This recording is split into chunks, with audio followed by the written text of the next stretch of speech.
Good morning, everybody. It is Thursday, July 18th, 8:46 a.m., and we are back once again on another market open. Folks, today is going to be a very, very exciting day in the global capital equity markets. We've got a lot to discuss. Top headline, I wake up this morning, get on Twitter. Dan Ives tweets out that he has upgraded Palantir's price target from Wedbush to $50 from $35. So we got to talk about that. Obviously, that's going to be a very important upgrade. We'll see how it affects the stock today. He is now the highest price target on the street. Previously, it was $35, which was the highest price target. Now it's $50. So we'll be discussing that, the implications of that. We'll also go behind the numbers on if that even makes any sense. How does that, or what growth would Palantir need for that to make sense, and go deeper from there. But it's really nice to see Mizuho, put us at 22. JP Morgan or Morgan Stanley put us at 20. Dan Ives is like, all of you guys are wrong. It's $50. So we'll talk about that. Number two, Taiwan Semi, TSM crushed earnings. I know their stock doesn't really reflect a ton of momentum right now. The stock is at up 2.44%. I know it's down. It was down 8% yesterday, but the semis, which is also going to be another headline today, are going to be very interesting. Every semiconductor stock outside of Intel was down 5% to 10%, some of them being down 12 to 15%. So the semis had their worst day, the SMH index, since 2020. We're going to have Jose join us in about an hour. He's going to discuss and try to get us to understand what's going on with the semi sector, what's going on with TSM earnings. We'll talk more about TSM in a bit, but TSM, they really did have a phenomenal earnings. If you listen to any key points of the call, the AI story in the context of demand for chips is not going anywhere, which is still also good news for Palantir and some of the other software applications of AI. Then we got some macro data, the labor market. We got data around the labor market, what it means for the Fed, TLDR. It means the Fed is probably going to have to cut because some of that data we got is weak. So we'll be discussing that. And then the other thing I really am curious about today are two companies, one index, one other company, Nvidia, which is up in the pre-market, 3%. The dip maybe doesn't last as long as a lot of people thought it would last here at that $117 range. And IWM small caps are red. So yesterday I said if small caps go green and Nvidia goes red for the third day in a row, maybe the rotation is happening. And it happened for like 5 minutes yesterday, then everything went red. Today, Nvidia is back to green, meaning investors are back to buying Nvidia over small caps, and small caps, unfortunately, are red. So, maybe we still don't have enough evidence to kind of justify that sector rotation from large caps to small caps yet, but we'll see how that plays out going into the coming hours as the market opens. All right, so we got a lot to talk about. A lot to talk about. Thank you, everybody, for being here. Let's start off with Palantir at $50. This was very exciting to see from Dan Ives. I didn't expect 50. He kind of put his hat out there and said, you know what? This is what we're going to do. We're going to say it's worth this much. Here is the tweet that he put out. Then I want to read some notes from the full report. He says, with AI spending taking up more spending in IT budgets, as more organizations learn how to properly implement this technology, we believe the Messi of AI, Palantir, is in a prime spot to continue expanding its pipeline as AIP is front and center. New bull case target, Palantir, $50. Now, Dan Ives, we're going to talk a little bit more about what he's thinking about the broader tech sector, because he thought the dip yesterday was actually very reasonable. Or not reasonable, but he just said, look, it's a good opportunity because the tech sector is going nowhere and this tech revolution is going nowhere. But here's more on what he said for Palantir. So he said, over the past year, the firm notes Palantir has seen significant demand for its enterprise scale and enterprise-ready generative AI solutions across commercial and government. They state that the company's technology is helping organizations accelerate their AI strategies, improve efficiencies, and achieve operational benefits beyond just chat applications. Wedbush explains that a notable milestone in Palantir's growth strategy has been the completion of over 1,300 boot camps. We found out about that a month ago, with over 500 in the past 3 months alone, highlighting the practical real-time value users can derive from their technology. And look, at its core, I know the growth rate on Palantir, and we'll talk more about the growth rate, is only 21%. And I know it's not, 25, 27, 30% like some of the bears really want to see from a name like Palantir to justify the valuation. But you cannot deny, I don't care if you're the biggest the bear in the world, that doing 500 boot camps in the past 3 months and delivering actual application level use cases for people on their data in real time is not a big deal. And even if the conversion on that is not like 10, 15, 20, 30%, maybe it's only 5%, the point is the conversion will increase as you do more of these. And that go-to-market, to me, is kind of monopolized. I mean, no, not many SaaS companies have the ability to do that because, as Karp says, they're selling steak dinners. And I think Dan Ives is appreciating that. And the street obviously is appreciating that via the price at around $28. And we've been trying to figure out on the show, well, why has the price not really declined? And my thesis for the past couple of weeks has been, you know what? Maybe it's not retail. Maybe it's actually institutional investors that say we're willing to give it a premium because we believe it's a fundamentally differentiated AI company, not just a SaaS company. And I think that's what Dan Ives believes as well. He goes on to say, with AI spending taking up more spending in IT budgets as more organizations learn how to properly implement this tech, we believe the messy of AI Palantir is a prime spot to continue expanding its pipeline as the company expands or company provides more use cases as well. One other piece of information that he said, let me just pull up this note, and then we'll get into the numbers on if this or what we need for this to make sense. He also said Palantir is well positioned to continue capitalizing on this $1 trillion AI spending with more use cases coming forward to address critical problems across industries and empower data-driven decision-making. This story remains undervalued and misunderstood. And I think that's kind of the core bull case here in the context of Palantir. That's the bull versus the bear case. Do you believe the story is misunderstood? And do you believe a lot of people just don't understand it? Do you believe the Mizuho guy, the Morgan Stanley guy, they just don't understand it? Which is, quite frankly, very possible because these guys don't really understand a lot of stuff. Or do you think we, the bulls, like horribly misunderstand it to the upside, and it's actually, you know, a house of cards that's going to fall off? I would say it's the former over the latter, simply because a lot of those software analysts, they're looking at it as a pure software play, which means they're attaching these software multiples. Yes, is Palantir getting a higher software multiple? Correct. But it's because of, I believe, their go-to-market, which is fundamentally differentiated from other SaaS companies, and that government business, which is what Dan Ives talks about, that the commercial and government use cases of AIP are starting to expand. So at its core, his argument, $35 price target for the past 5 months, now goes to 50. A, because I think Palantir is, you know, approaching 35, and B, because he believes that the AI monetization of use cases is going to start beginning via AIP. And if that does start happening soon, then we are going to see a lot more growth on the table. Now, first of all, let me ask the chat. What do you guys think of the price target? What do you guys think of the price target? I'm going to pull up Arnie. He had a great tweet on the numbers. We're going to look at that tweet right now. I thought this was a pretty solid kind of explanation of what Palantir needs to do to like numerically justify it. But when you hear the number 50, which is basically a year from now, like price targets are always 1 year away. So this time, 2025, July 2025, do you think $50 is reasonable for Palantir? Amit, are you growing a beard? No, I haven't gotten a haircut yet. I had a beard for many years and I enjoyed it, but I am no longer growing a beard, but I will get a haircut soon and get that under control. Price target isn't crazy. They just need 1 to 2 good growth earnings. 100 isn't crazy either. Great product needs to show the growth. Mario says it seems low. Solid 1 year realistic price target is absolutely insane. To be honest, that is not going to happen. I can see 50 a year from now. Okay, so we have some mixed reactions from people. So here's what the numbers look like. So this is a great tweet from Arnie. I'm going to put it in the chat. If you're not following Arnie and you care about Palantir, please make sure to follow him. He has some of the best Palantir content on the planet. So $50, that would imply a $120 billion market cap. Currently, the market cap is about $63 billion. So basically a double.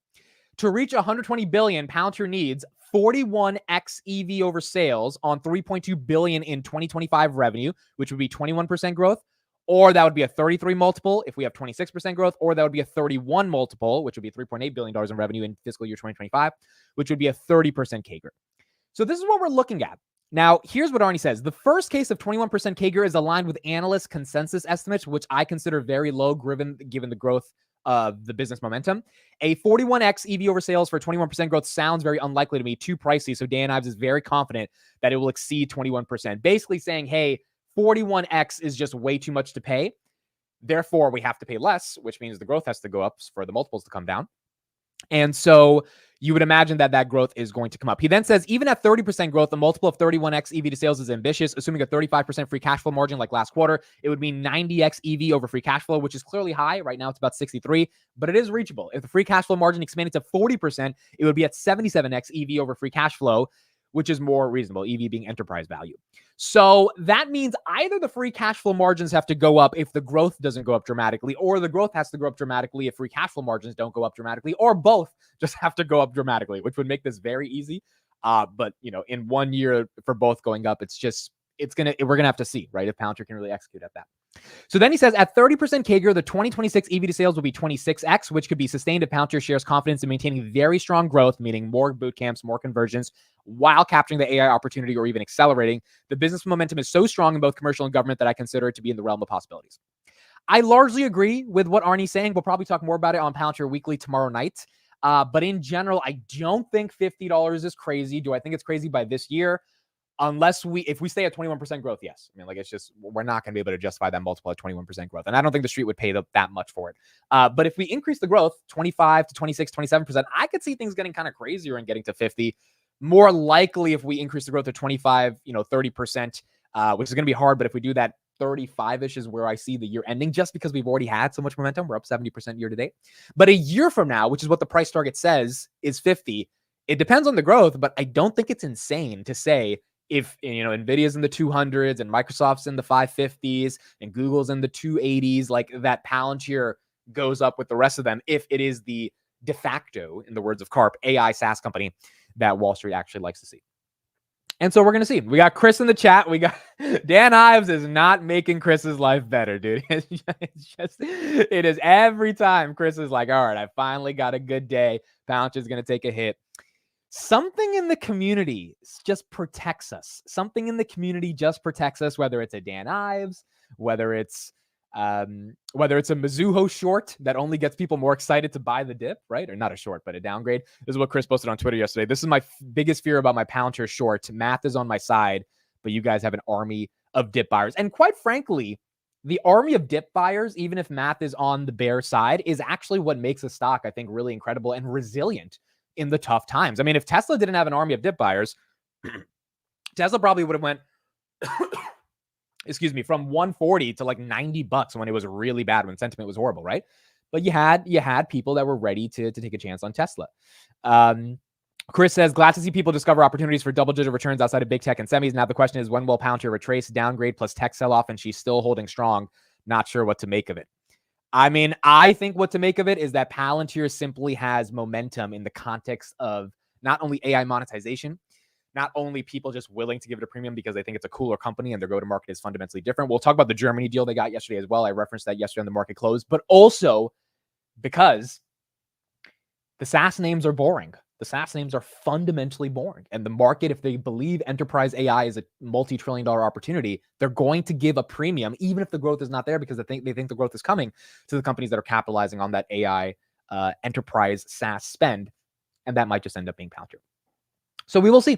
We will see what ends up happening. But that's how Palantir is performing right now. I will also agree, Dan Ives has been right a lot recently. I mean, I know sometimes we make fun of Dan Ives because he says the same thing and it's just like analogies and like, he's not like always giving kind of hard-hitting analysis. It's just kind of like a broad view of tech. But at the end of the day, the two things he got right this year, which I think are undeniable, are Tesla and Apple. When those two were in the gutter, his argument was Tesla is going to have FSD unlock the most undervalued AI opportunity. And for all intended purposes, I think the reason the stock went from 140 to 250 is because investors are excited about FSD. And then on Apple, he kept saying this AI use cases for the iPhone, consumer iPhone, AI app store, it's coming. And eventually at WWDC, Apple announced it and it became clear. So Dan Ives is not the type of analyst to go so nitty-gritty. Like, he's not going to explain how an ontology works on Palantir, but he doesn't need to, right? Not a lot of these analysts need to. They need to have a bird's eye view. It's actually good to kind of step back and look at it from a really objective third-party perspective, and then try to analyze from a Wall Street perspective, where does the price kind of line up? And from that perspective, he's been right about a lot of things this year as well. Let's get one update from Dan. Here's a minute-long clip of him talking today a little bit more on what he thought about the dip yesterday in tech, and then we will get to TSM and see what's going on with the semis today. So when something like this happens, who do you want? Dan Ives. When do you want him? Now. He's managing director and senior equity strategist at Wedbush Securities. He's with us for more on this. Dan, chips getting crushed, sold down, and basically swapped out here. Is the market breaking or just taking a breath? I mean, I think this is a blip. To me, it's a golden buying opportunity. I think the bark's going to be a lot worse than the bite when this all plays out. It's a political rhetoric. We're going to see some of this nervousness, but it's not stopping the AI revolution. I mean, I believe NASDAQ 20,000 is something we'll hit before year end, which we're telling our clients, you have that basket of names, you own them on days like today. So, Dan, you're not too concerned about what could be a broader correction in these markets if we saw big tech continuing to get sold down? I mean, Dan, I think we're going to have a historic tech earnings season. I think the next few weeks, semis, software, cybersecurity are going to be robust. And I think when you look at this AI revolution, it's still 9 p.m. in a party that goes to 4 a.m. We're going to have some of these sell-offs. And of course, the nervousness with some of the Trump Taiwan comments, but we've been here before. On macro type of worries, you own these names, geopolitical, because I think when we look at where this is all heading, this is a tech bull market that's going to continue for the next I think 2-3 years. So if you agree with that, then yes, yesterday's dip, ends up being a buying opportunity. If you believe the next 3, 4, 5 years ends up being 1995 to 1999.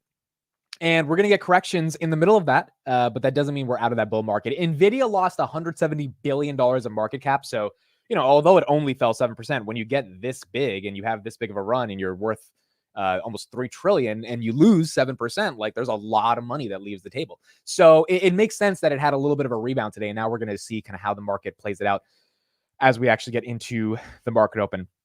Can Man, thank you for becoming a channel member. I really, really appreciate that. For everyone who's been joining the channel, again, you don't get anything extra other than just supporting the channel every single day. So thank you all for joining. Really appreciate it. And it means a lot. So thank you, Can Man, for being a channel member. Okay, TSM. So that's what we got on Palantir. We need to make sure the AI infrastructure demand continues to hold up in order for Palantir to even have the market opportunity to win. So that means TSM earnings are incredibly important. And folks, TSM crushed earnings. Their stock doesn't look like they crushed earnings because the stock is already up 60% year to date, but they needed to keep their multiple. And sometimes the stock is not going to go up, but at least the earnings are going to be so good that the street is not afraid to sell off the stock. Revenue, 20.8 billion. Estimates were 20.1. So they beat by 700 million, up 40% year over year. And then EPS 148, estimates 142. They raised their full year 2024 guidance. They're doing 20 billion a quarter and they're saying, you know what, we're going to do even more because that's how much demand we're getting to build these chips to give out into the semiconductor ecosystem because AI is real. Revenue expects to grow slightly above mid 20%. CapEx raised to 30 to 32 billion, up from 28 to 38 billion. That makes sense. All the big tech companies are raising their CapEx as well. And they reaffirmed their 2024 semiconductor industry growth at 10%. Q3 2024, they're estimating 22.4 to 23.2 billion. Estimates were 22.5, so they're beating on the revenue outlook for next quarter.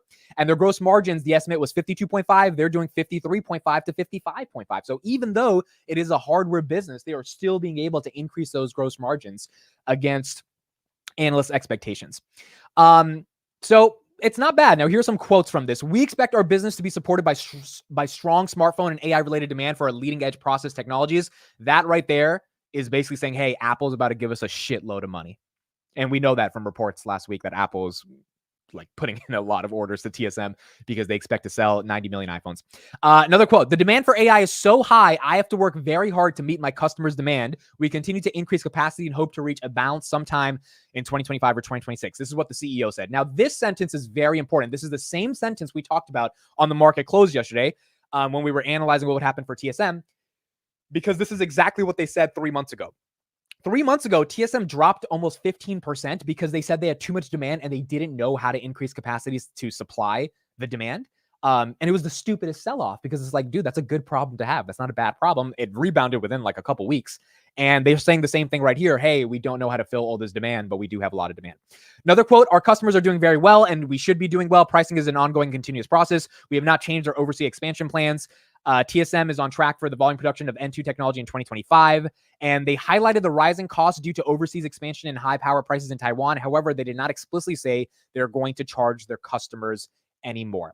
I have to go through the rest of the earnings to see if they were asked about Trump's comments, which is why TSM fell 8%. And quite frankly, why the entire industry fell, in my opinion. yesterday. I think Trump talking about TSM. By the way, you see the spike on SoFi to 828 in the pre-markets. That might have been like a glitch, or there might have been someone just putting in a big order. So we'll see how SoFi opens. But I think that was more so. I think Trump making those comments was just kind of offhanded comments, and that ended up affecting the entire semiconductor industry yesterday. And it was a good excuse for people to take profits and sell it off. So TSM up 3% right now, down 8% yesterday. I'll go through the earnings later and see if they responded to Trump's comments. But at the end of the day, I think the Trump Taiwan comments really aren't that relevant to the broader AI story. Like, Trump's going to say whatever Trump's going to say.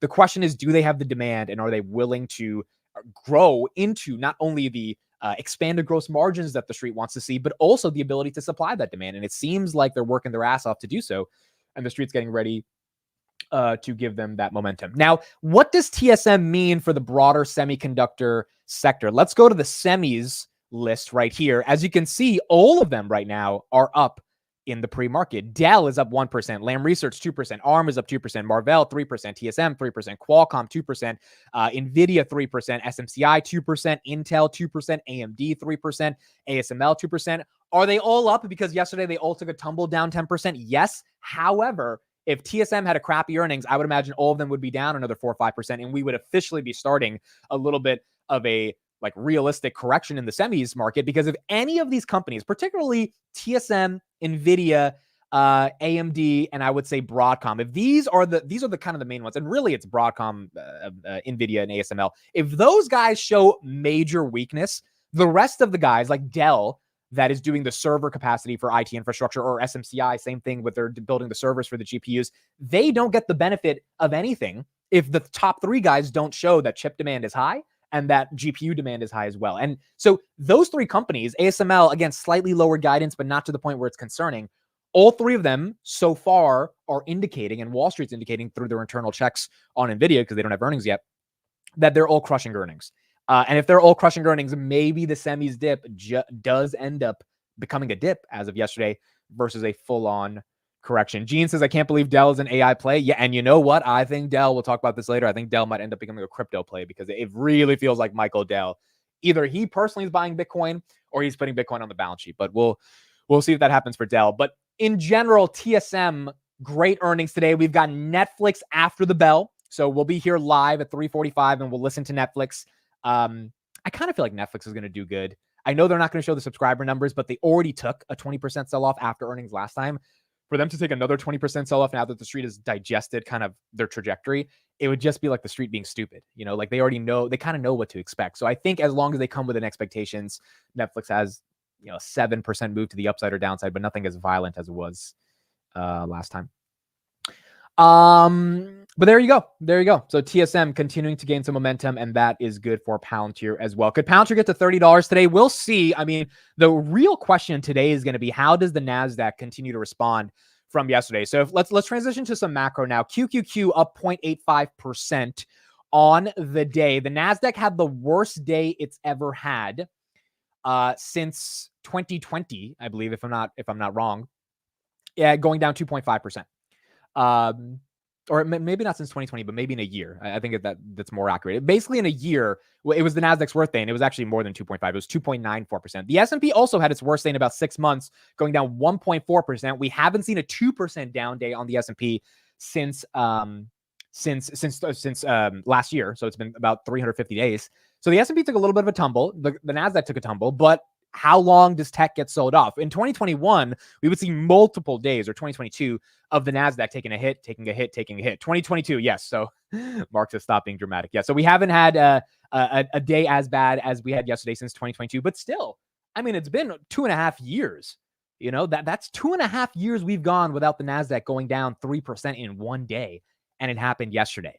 And so to me, that just means that we've had a really nice run for the last 2.5 years. And yesterday was a day where investors took some profits. And I think a lot of it was catapulted by those Trump comments that got people concerned about what's happening with big tech, along with people just wanting to take some profits. So Nvidia's up 3%. The NASDAQ's up almost 1%. S&P's up 0.37%. Let's go to the Max 7 right here. Amazon's up 1.2%. By the way, we're going to get the Amazon Prime numbers today, but 50% of their 2-day Prime numbers equivocated to $7.2 billion, which was on Tuesday's spend. We're going to get Wednesday's spend tonight. And that was 11.7% higher year over year. So I know the consumer is not like in the perfect condition, but still, I mean, it was $7.2 billion in one day on Prime is just incredible for Amazon. Meta's up 2.5%, Microsoft's up 0.56%, and then Apple is up 1% as well. So what does this mean for the Fed and this potentially rate cutting cycle that we're getting into? Well, we got some new data today that all but solidifies again, we are going to probably see that rate cut come in September. By the way, Biden was on an interview yesterday and Biden said, I haven't spoke to the Fed, but I'm pretty sure they're cutting rates. It was hilarious. He was like, because he was asked about inflation. He's like, oh, don't worry. Fed will cut the rates. We're good. I haven't talked to them, but we're good. U.S. jobless claims came in at 243K versus 229K expected. A 20K miss, that means that more people are filing for unemployment. More people are losing their job. It's not a dramatic, it's not like 100 versus 229, right? So it's like a 20,000 more than expected, but it continues to show the labor market is weakening, but it's not weakening to the point where that number is 500,000 versus 200,000. Then you would have a delta of 300,000 people that are losing their jobs, right? Like, so it's not because if that was the case, I think the Fed would cut rates like tomorrow, but that's not what's happening. The Fed is being given the subsidy of this Goldilocks-esque number where, yes, unemployment is going higher and the labor market is weakening, but it's not to the point where it's so dramatic, which is why it is becoming undeniable, in my opinion, that September we're going to get a rate cut so the Fed can stop some of the bleeding and make sure the bleeding doesn't happen as dramatically as before. You guys are saying I look like a tennis player in the chat. Is this how tennis players dress? Is this why does Chad always join when this happens? He said, just joined and I can see Amit has been hanging out with Iliano too much and unbuttoned an extra button today. Dude, I think I've played tennis like once in my life and I'm probably not good at it. But yeah, I guess this is a tennis player outfit. You guys find the most incredible things to describe me as.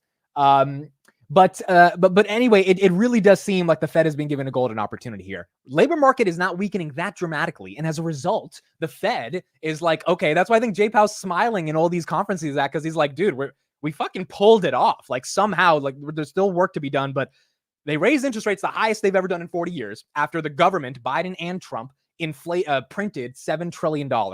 And after that, through a horrific, economic or at least stock market crash, they raised interest rates. They kept interest rates for a year now. The last time they raised was July 2023, so more than a year.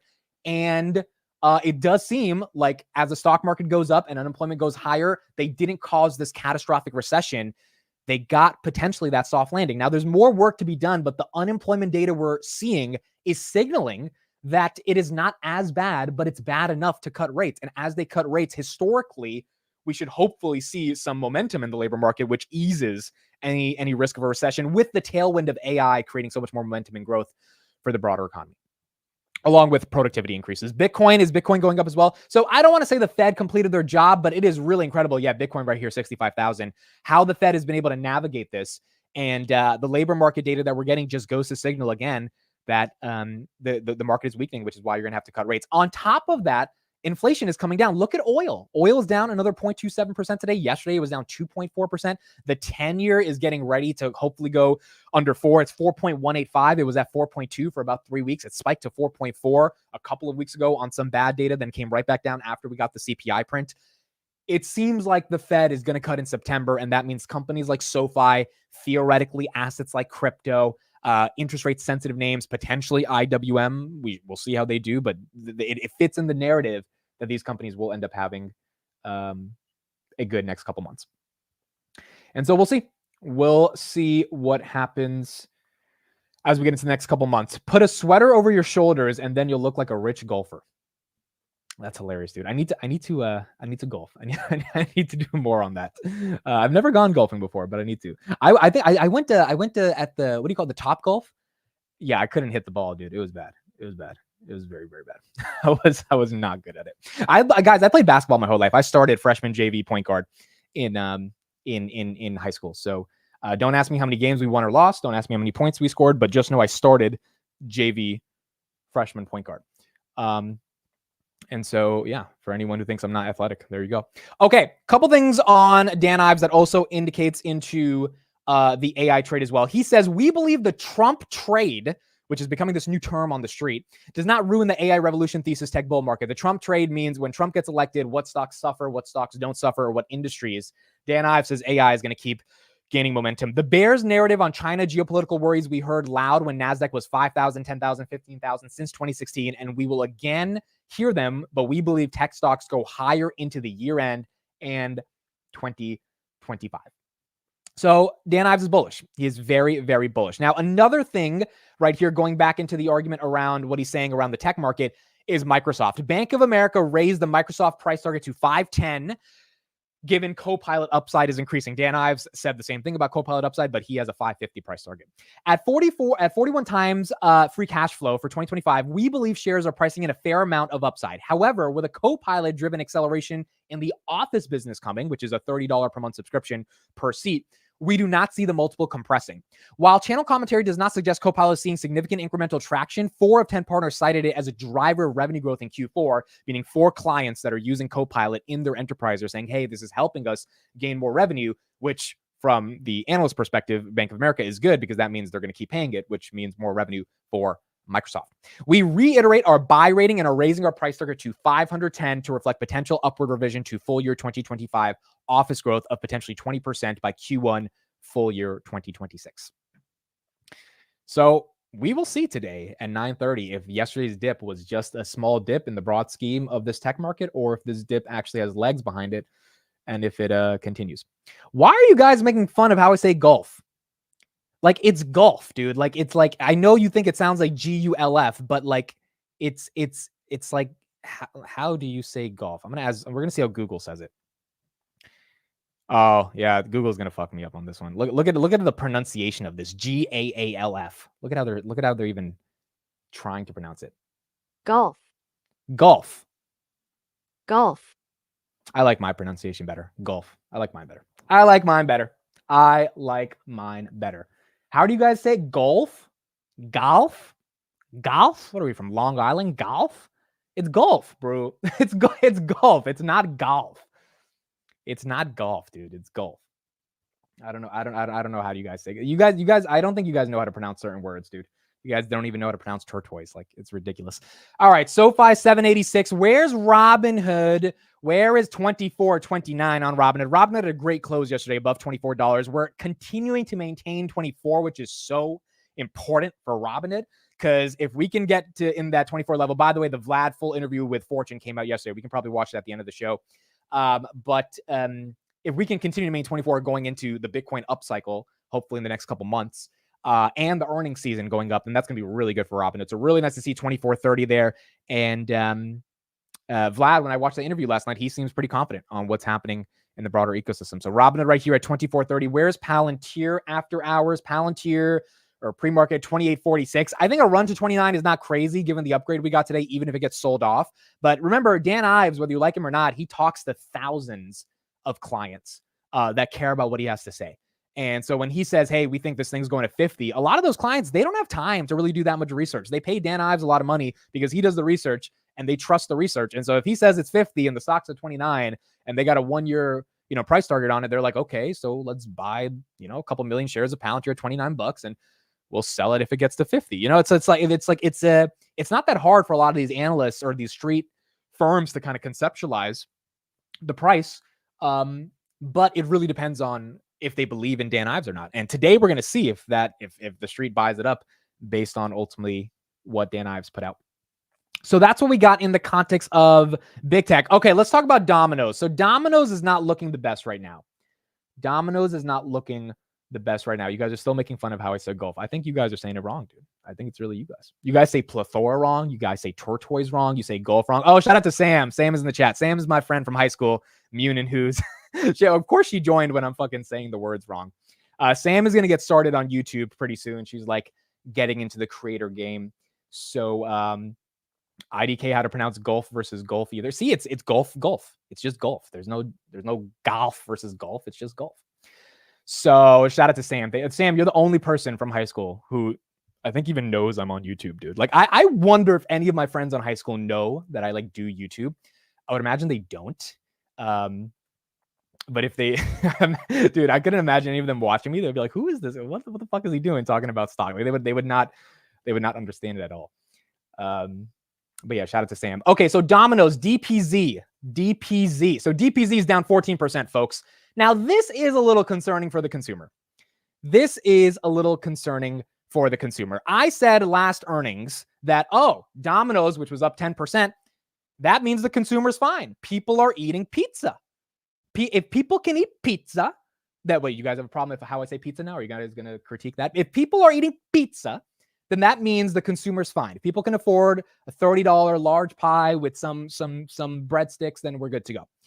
On their earnings, they missed on revenue by 0.18%. They beat on EPS by 10.4%. So I don't think people have stopped eating pizza, but I think Domino's thinks they're going to stop eating pizza given the guidance I don't think was the best. And so that's why we're seeing a share sell-off on Domino's right now, down 14%. Domino's stock now year to date is up 14%. It was up 30%. So you could argue the multiple going into earnings, given where the street was expecting guidance to come in, was just not good enough. And that's why Domino's took a tumble, down 15%, which, yes, it is a lot of money. But at the end of the day, like, Domino's was up a lot. But I think that guidance is reflecting a little bit of consumer weakness. So I'm going to go deeper into the call, and then we'll talk about it a little bit more tomorrow as I get to look at the transcript, because I didn't get to do that yet. But if Domino's is saying, hey, we are seeing some weakness in like the consumer eating pizza, that is an issue. And I will have to acknowledge that every consumer weakness story that I've cited, whether it was Starbucks, Nike, Walgreens, I've basically said none of those are real stories. All of those are just like shitty brands that are shitty. Domino's is not a shitty brand. I mean, I don't love Domino's pizza, but at the end of the day, it's like America's pizza, right? Is one of the biggest brands. If people aren't buying Domino's, then that is a little concerning. That is a bit bearish for the broader market. So maybe there's more to it than just the guidance lowering and the consumer not really eating as much pizza. There's more arguments that Domino's is making for why they had a share sell-off. And I'll go through that later and try to get more info on that. But if people aren't eating pizza, then yes, that's not good. That means people are don't have enough money to buy pizza, which is not a good thing. If anything, that shows we need to cut these damn rates, because it means that the labor market definitely is going to start to weaken even more. Were you a nerdy, quiet kid in high school? What clique were you in? So I would say I was definitely nerdy. I joined the debate team. So I was the cool kid who was dating the cheerleader when I was on the basketball team in freshman year, and I was like really cool and shit. I kind of sucked at basketball, so like the basketball thing didn't work out. But I think I was like trying to be the popular kid freshman and sophomore year, and I was like trying to hang out with those popular kids. I was trying to be in those circles, and I got into those circles because I was just good at inserting myself in certain places, right, and networking and stuff like that. Even when I was a freshman and sophomore. But then I realized all those kids are losers by my junior year, and I was like, all these guys do is smoke weed all day, and they don't have any ambition. And so then when I joined the debate team my junior year, I gave up all my friends. The only friends I had were on the debate team, because, I was with them basically every single day of the week. And then by my senior year, I gave up all my friends because I wanted to be the best debater in the country. And the way I've told you guys, if you're OGs of the channel, the reason I can say I had literally no friends my senior year, not in the case that I didn't talk to people, but I just didn't go out and hang out with a lot of people, is because on my graduation senior year of high school, I did not take a single picture with anyone from my graduating senior class. Think about that. That's kind of crazy, right? I had no friends to the point where I didn't even take a selfie with someone when I was graduating. Granted, I love that. Not because I'm antisocial, not because I'm an extrovert or anything, or introvert. It's because I was just so obsessed with becoming the best debater in the country that I just could not, I didn't care about having a social life. And I had the social life for freshman and sophomore year, and I realized those kids, they're not doing anything with their life. So I'm going to go chase a dream. I missed the winter dance to go to a debate tournament in December 2015, and I won first place in that tournament, and I have no regrets about missing the winter ball, So that's the type of kid I was in high school, and that's what defined who I was. So there we go. Ian says, you don't need any friends. We're your friends. Yes, exactly. We're your friends. We want to see one of your debates. I posted it so many times. I'll post it again, but I'll post the USA debate I did in the finals in 2015. I'll put that in the chat. Okay, cool. So that's what we had there. Now let me pull up something else. Sam says skinny is in. No one wants to eat pizza. Yeah, maybe that's the argument for why Domino's is suffering. Maybe people are getting super health conscious, and the pizza trade is just not that attractive anymore as people try to get a little skinnier. Okay, couple of things that we got in the context of, well, let's do this. Let's look at a clip from Bloomberg around Elon and Tesla. Tesla shares right now in the pre-market are currently up a little bit, up 1%. Let's take a look at this clip and then we'll go from there because a couple headlines on Tesla, and that'll get us into the market open as well. Is known for some very lofty predictions here, but talk to us about why investors would be excited about this if this were to become true. Well, I think we have to start off with what strikes me as the most interesting and important point, and that is Elon Musk is the king of AI. People don't realize it, but he is building an ecosystem that is comprised of these robo-taxis. It's comprised of all the satellites in the skies. Does Jensen Huang know that Elon Musk took his crown? So he's hardware. Oh, okay. So at some point down the future, it's going to be commoditized. Elon Musk is going to be the king of all of these shiny AI things that we use in the world, and especially if we do use robo-taxis at some point. And otherwise, it just doesn't make sense her saying that this is going to be an $8 trillion tax company, because if we think about the robo-taxi itself, it may hit the road in 2028. At that point, it could be $50 million. 2032, maybe $1.5 billion, maybe meaningfully profitable at the end of the 2030s. To say you're going to get a 10 times fold increase off of that alone, it just doesn't make sense. But this is also a battery on wheels. It's actually distributed power. It can be driven to places. Utilities might rent it. And then the other thing is that I learned today, I know the look of fascination on your face is the look of fascination. Is that fascination or confusion on my face? Right now? I don't, fascination, I think, which is what I had a really interesting conversation with one of our analysts here, Stephen Tan, and he was talking about everything that Elon Musk is doing with all these different companies, and it's just so compelling. And another point, he was the founder of OpenAI. People don't often think about that. They think about it with Sam Altman, but the Tesla computer itself is as strong as these computers, and they're hooking them up, and there's computer power. So my point here is this robo-taxi is not just an automated car that might take you and I, from point A to point B, or something along those lines. It's so much more, and I think that that's what her big bet is. Well, and she is pumping Elon, dude. I've never heard of her as an analyst before, but she is she is sipping the Tesla Kool-Aid, and I don't think she's wrong. I think Tesla, July 23rd, we got 5 days until we get those earnings. It's going to be exciting, and I think Tesla's going to do well. I don't know if the stock explodes, given that the stock has already exploded, but I don't think it necessarily goes to the downside just because the numbers maybe aren't the best. A couple more earnings. Infosys had earnings. They beat on EPS, they came in line with expectations on EPS. They beat on revenue, 4.7 billion versus 4.65. Cintas had earnings. They beat on revenue by 0.04%. They beat on EPS by 5%. TSM, we talked about that. And then Blackstone, they missed on revenue by 4%. And they missed on EPS by 2%. But outside of Domino's today, most companies that had earnings in the pre-market didn't do too bad. So nice to see. Again, earnings continuing to do well. I'm gonna compile the statistics of all the companies that have given earnings so far in the past 2 weeks, and how many of them beat on EPS and beat on revenue versus how many missed. But even yesterday, yesterday after hours, I would say it's like 70-30. 70% of the companies are beating, even if it's slightly. 30% of the companies are missing. And of that 30%, I would say 95% of them are missing slightly. It's 5% that are having real drawdowns off of the misses, but most of them are, not doing too bad. All right, folks, Thursday, July 18th, it is 9:30 a.m. We are all investors in the global capital equity markets, which is why we're here. And it's time to open up those markets. Folks, the stock market is now open.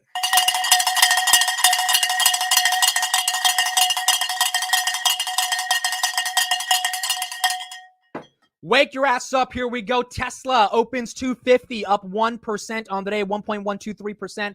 251.47, 1.27%, now 1.3%. Not bad for Tesla. Palantir, if you're just joining, get the price target upgrade from Dan Ives of $50. Today, we're going to see if the toots have the ability to continue to buy, and if they're ready to buy it on that $50 price target upgrade from Dan Ives. So we'll see what happens there. 28.31. It is green on the day. Robinhood opens 24.28, up 0.33%. On the day, Bitcoin 64,890. S&P 558, up 0.22% on the day. Remember, top on the S&P was 564 just a couple days ago. It took a bit of a beating yesterday. Now back at 558. It is green. QQQ. NASDAQ 485. That's up. Taiwan Semi. Yes, that's a good green candle. We want to see that green candle up 4% on TSM. Not bad at all. We'll have Jose join us in about 10 minutes. He'll be breaking down what happened with TSM and ASML earnings. So we'll talk with him in a bit. SoFi $7.88. SoFi looks like it wants to get to $8. I mean, every day kind of peaking in the $7.90 range. We know rate cuts around the corner. So, I mean, SoFi looks like it's primed to hopefully get there. Right now, $7.89 on the day. Nvidia, $122. Look at that. So Nvidia bottomed yesterday at $117.99. The put premiums on Nvidia yesterday were absolutely fantastic because people were getting nervous that Nvidia was going to fall off a cliff, and maybe it still does. But 122, investors are buying the dip, up 4%. So yesterday it lost 170 billion. Today it already gained about 70 of that 170 billion, as it's up 3.37% right now. So not bad on Nvidia. Celsius up slightly, but it is green, $50.76. ELF is up 5%. Nice to see. ELF took a 15% shellacking over the past couple of days. So nice to see ELF gain some momentum. GameStop's down 1%. Regional banks are taking a breather. Meta is up 3%. Oracle's up a little bit. SMH up 2%. Micron up 1.48%. Bank of America down a little bit. Bank of America was up basically 8% this week. So it's going to take, people are going to take some profits. That might sell off a little bit. And that's fine. Same thing with financials. I would expect financials and regionals to take a little bit of a breather today. Amazon 188, AMD 162, Dell 125, SMCI 823, Palantir 2824, Robinhood 2423, Tesla 250. Domino's recovering a little bit. It was down 15%. Now it's down 11%. Again, I got to go through their earnings and see what exactly got the street really upset about Domino's. But I would imagine it has something to do with consumer demand and guidance reflecting that demand. So that might be the story here, and that might be why the street is a little upset. Let me know if you bought the dip yesterday on big tech. Who bought the dip on big tech yesterday? As you can see right here, big tech is performing. Everything's green besides Microsoft, and that's only slightly red. Everything else is green yesterday from the dip. Amazon, Nvidia, Tesla. Wow, Nvidia now 122, Tesla 250, Apple 229 on the day. Apple did get upgraded by Citi to like 273 the other day, or Morgan Stanley. That's now their top pick of the year. So Apple gaining some momentum there. Crypto's up. Coinbase is up. CleanSpark, $19. Hut 8 is up. Marathon, 25. Wow. Riot, 1252. Cypher, Iren, MicroStrategy, Bitfarms, Robinhood, 2425. Bitcoin, 64.7. And Ethereum, 3,473. Yesterday, the inflows on the Bitcoin ETF was about 53 million. But take a look at the last 3 days of Bitcoin inflows. July 12th, which was last week, 310 million. And then the first 2 days of this week, 15th and 16th, we went from 310 million to 300 million to 422 million. So we're working on $1 billion run rate for the past week of money going into the crypto ETFs, the Bitcoin ETFs, and yesterday 53 million with Grayscale selling about 53 million. So Germany selling their Bitcoin was not enough to stop the momentum. And Mt. Gox also was not enough. Ethereum right here at 34.7 and Bitcoin at 64.7 on the day. Okay, let's see who bought the dip. Who bought the dip? We got someone buying AMD and Google, bought Meta at 471, Nvidia 117, Tesla 247. Dips bought. All right, not bad. I bought some Nvidia at 117, bought Meta Leaps, bought TSM.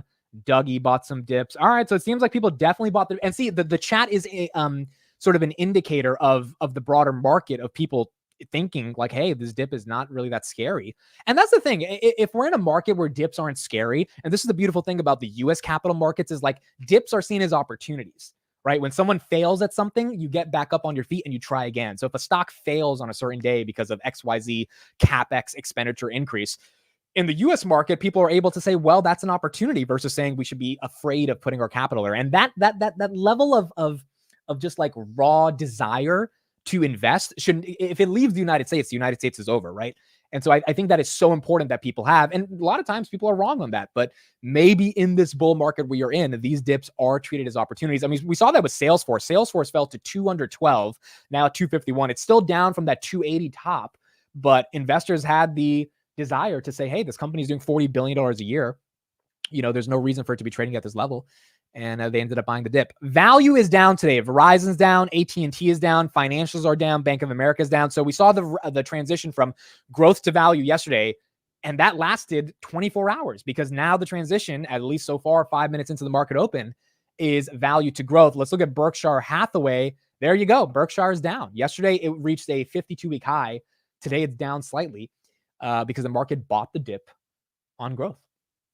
There you go. That's what we're seeing right there. HIMS, we got On Beneficial saying he's buying some HIMS right now at 22.30. HIMS 22.44. HIMS has had an incredible run. I mean, just amazing. HIMS has had a hell of a year. and they've really proven themselves. HIMS is up 2% right now on the day. Akshat says Trump is pressuring the Fed to not cut rates before the election. Will that cause a sell-off in IWM as rates can be cut late? So here's my opinion on that. I think Trump is just saying that because he doesn't want to see Biden look really good, right? Because if J-Powell cuts and then the market pumps in September, maybe people are thinking, hey, let's just not mess up the good market. Let's just vote for Trump, or vote for Biden, 2839. And so Biden, obviously, any political opponent would not want a rate cut right before the election. However, given the labor market, if you're just joining, we had 20,000 jobs more that were unemployed than expected. It is becoming undeniable to me the Fed is cutting these rates in September. If you listen to any of the Fed presidents talk, and we talked about Goolsbee, we talked about Powell in their comments, they've made it very obvious that we cannot wait until inflation gets to 2% just to cut. So Trump can say whatever he wants. The Fed is going to be cutting rates. I don't think the Fed should cut in November. That's a little bit too close to the election, but one cut in September, one in December, I don't think is crazy for the Fed to pull off. So we'll see. We'll see how the Fed ultimately does it. But that's kind of how at least I think it's conceptualizing right now. IWM, is that up or not? Wow. Okay, there you go. IWM's up. Small caps getting some love. There you go. Small caps are up right now. Not bad. So small caps are going up with the rest of tech. Now, here's the conundrum we come into every day. Both of them don't go up at the same time. For the past 3 days, when one went up, the other one slowly came down. So if IWM goes up, do we see some retracement in Nvidia, which Nvidia right now is up? Yeah, look at this shit. Nvidia was up 4%. Like, we all saw this. I'm not making this up. Nvidia was up 4%. Now it's up 2.5. It lost 1.5% of gains. And when IWM was negative in the morning, when Nvidia was up 4%, like when I mean in the morning, I mean 8 minutes ago, now IWM is green by 0.27%. It's like clockwork. It's like freaking clockwork, bro. Every time we see IWM break out, we see Nvidia take a little bit of a break. It feels like it's algorithmic at this point. Like I want to see either both of them go up or one really take a hit and the other one go up. Yesterday, unfortunately, IWM couldn't complete the cycle and go up when Nvidia went down because it went down with it. Robinhood 2426. So we'll see how that plays out, but that inverse relationship still is existing. S&P 558. Where's SoFi? SoFi 790. We hit 794 on SoFi. We need to see if we can break $8 on SoFi and see what happens. Why is ETH down 8% when ETH is up 1.56%? That's a good question. I don't know if ETH is literally spot. ETH is like a spot equivalent to Ethereum. If not, there may be a little bit of divergence there in the delta between where it tracks ETH and how Ethereum actually performs. But that is interesting. Not sure why that one is down and ETH is up. TNA small caps are up. Yeah, that should be up like what, 1% TNA or like 2%, 1.5 TNA. Yeah, about 0.78% given IWM is up. Meta 472, Tesla 250. Wow, Palantir 2862. There you go. Some of the institutions might be coming in right here. If you're just joining, Dan Ives upgraded to $50 today. So we got a big upgrade. Robinhood 2431, Bitcoin 64.8.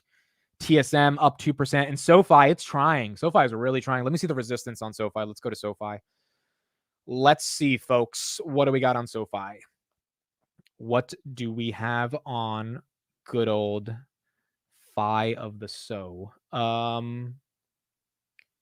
Where's Robinhood? Okay, so SoFi's resistance right now is currently at $8, there's only, oh, never mind. Well, I mean, there's only 148,000 shares. So there's a decent amount of shares there, but I feel like SoFi can maybe resolve that. 2850, 148,000 times, let's call it $8. What is that? 148,000 times 8. That's only $1 million. I mean, that's not crazy. It's not like Palantir. If there was like 100,000 shares, that's like 28 million. That's a 1.1 million. Come on, bro. We got a whale in the chat. 1.1 million. Let's resolve that. 1.1 million is nothing. We can get through that. No, but in all seriousness, I mean, if SoFi has momentum, 148,000 shares is not crazy. I mean, the volume on this is already 3 million and it's been 10 minutes. Like, we should be able to see some upside on SoFi today. Berkshire 445, HIMS is up a little bit. Meta now falling a little bit. Tesla 250, Robinhood 2425, TSM 174.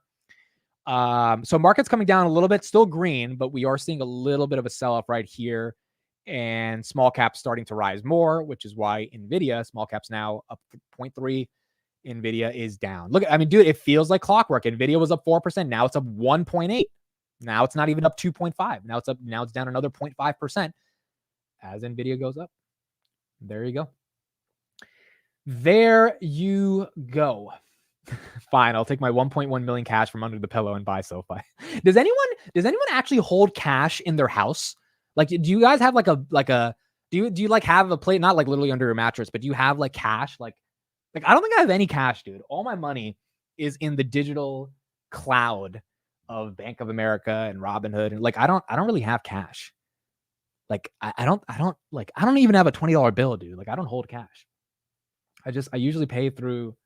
I like having cash though when I get gas and stuff, and but I haven't had cash in a minute. I just pay with my phone. Alex says I have a $20 bill. Don't worry. Ray, yeah, you want my address too? Why is SoFi going red, bro? Oh my god. Goodness. Now everything's going red. Robinhood's red. Palantir's not red, but it's a little bit down. Oh boy. Salesforce 251 and then Meta right here at 470. We're not 50. No one has cash. You know, I want to take out like $20,000 one day from the bank when I have $20,000 liquid in the bank. And I want to just stare at it, dude. I want to just I just want to look at it. Cause I've never done that before. I've never stared at like 20 grand before. That would be fun, dude. Has anyone, so I'm sure there's people in the chat that have made money in their life. When you've made money, have you ever done that? Have you ever just taken out money, just looked at it? I've never done that. I want to do that one day. The most I've done that with is I don't know, $1,000 or something. I need to do that with some big money. Meta is reportedly considering a multi-billion-dollar euro investment into, good God, I'm not going to be able to say this shit, EssilorLuxottica to expand their smart glass collaboration. The potential stake would deepen their partnership after the success of the Ray-Ban Meta glasses. Okay, so this company, EssilorLuxottica, that sounds like a lingerie website, dude. This is a high-end glasses brand. High-end glasses brand. So Meta partnering with them. They own a bunch of these brands. Wow, interesting. They own the glasses for these brands. I don't think glasses are going to be the new wave for technology, dude. I really don't. I'm so bearish on it. And if I'm wrong, I just don't think glasses is how the world communicates in 10 years. I know our good friend Steve is very excited about that, but that's never been interesting to me. Okay, cool. So we're going to have Jose on, I believe, in about 5 minutes. He should be joining in a sec, and then he'll come on to talk about tech. And then we'll keep going from there. I sold a truck once and I had like 18K in cash for an afternoon. Yeah, see, I need to do that one day. I've never had 18,000 in cash and just looked at it, dude. Wow, IWM losing all of its momentum. Losing all of it. All of it gone. It's up 0.05%. Meta 470, Berkshire 445. Palantir keeping some of the gains. Is the broader market... wow, Nvidia 119. Holy crap, dude. You think people are buying the dip, and it's like, no, they're not. But not only are they not buying the dip, they're selling off IWM. They're selling off, everything's selling off. Maybe we get day 2 of an actual real dip. We haven't had day 2 of a dip, and usually it only lasts for one day. S&P is also down 557. We were at 558. Look at these 5 consecutive red candles all the way from 558.88 to 557.82. There you go. All right, well, let's bring on someone onto the show, friend of the channel, who will help us understand what's going on in the broader semiconductor market. Jose, what's up? Good morning. Good morning. Doing pretty good. How about yourself? I'm doing great, Jose. You got to help me make sense. I got a lot of questions, but this first question I have for you is of your number one holding, Nvidia. What the hell is going on with Nvidia? Why does it keep dropping every day? I think you've been talking about it pretty well with the overall rotation out of big tech and into maybe some of the smaller plays. And yesterday we did get some interesting reports about 2 sides here from 2 of the president candidates, where there were talks that Biden was thinking about increasing AI regulations to China, so chip sales, which obviously created some fear here for Nvidia. And then you also had DJT kind of talk a little bit about maybe putting some form of, hey, we gotta, if Taiwan wants us to protect them, maybe they should pay some form of fee. And I think that also put a little bit of pressure on kind of the semiconductor market, as we're seeing maybe some form of geopolitical risk from both sides of the government spectrum here. And actually, yesterday we had ASML earnings, and maybe some people might be considering ASML's earnings a bit of a weak news for the semiconductor market, but I don't believe that's necessarily the case. Okay, so before we get into ASML, I have a question on what Trump said. Now, without like agreeing or disagreeing with what you think he said from a political perspective, in general, you've been invested in semis for 5 years. Do his comments have an impact deeply on the semiconductor marketplace? Or given we saw TSM's earnings and they crushed it today, does that just not matter whatever he says because it's just hogwash, and at the end of the day, TSM is going to keep executing? I mean, I would say any type of comment made by any top government official can move the market in the short term. I do believe it creates some form of volatility. I think in the long term, fundamentals always win. I personally wouldn't be worried about either things that were said by either Biden administration or by Trump in forms of long term right now for the semiconductor market. But if you are part of the semiconductor market, this is not new news, right? Geopolitical risk has always been a risk for semiconductors since early on, right? So this is not a new risk. This is one of those risks that you get by investing in this type of sector. Okay, so let's talk TSM. Revenue growth 40%. They beat on EPS. They beat on revenue. The CEO said, "Hey, we have more demand than we can really supply for the next 2 years." You think TSM is a buy here, and do you think they had a good earnings? So they definitely had a good earnings. And I mean, when I look at TSM, I look more for my favorite semiconductor company, Nvidia. And like you mentioned, they said that over the past 3 months, they have observed strong AI demand still. They are raising their full year guidance for this year, again, driven by AI solutions. They mentioned that they are still in supply and demand balance, that they can't meet demand right now because it's so high. Even though they try to work, they hope that sometime in 2025 or 2026, they can reach that balance. But I mean, they believe that when they get to 2025, they're going to give us the same notes that they gave us right now. So overall, it gets me pretty excited for companies like Nvidia in the AI market.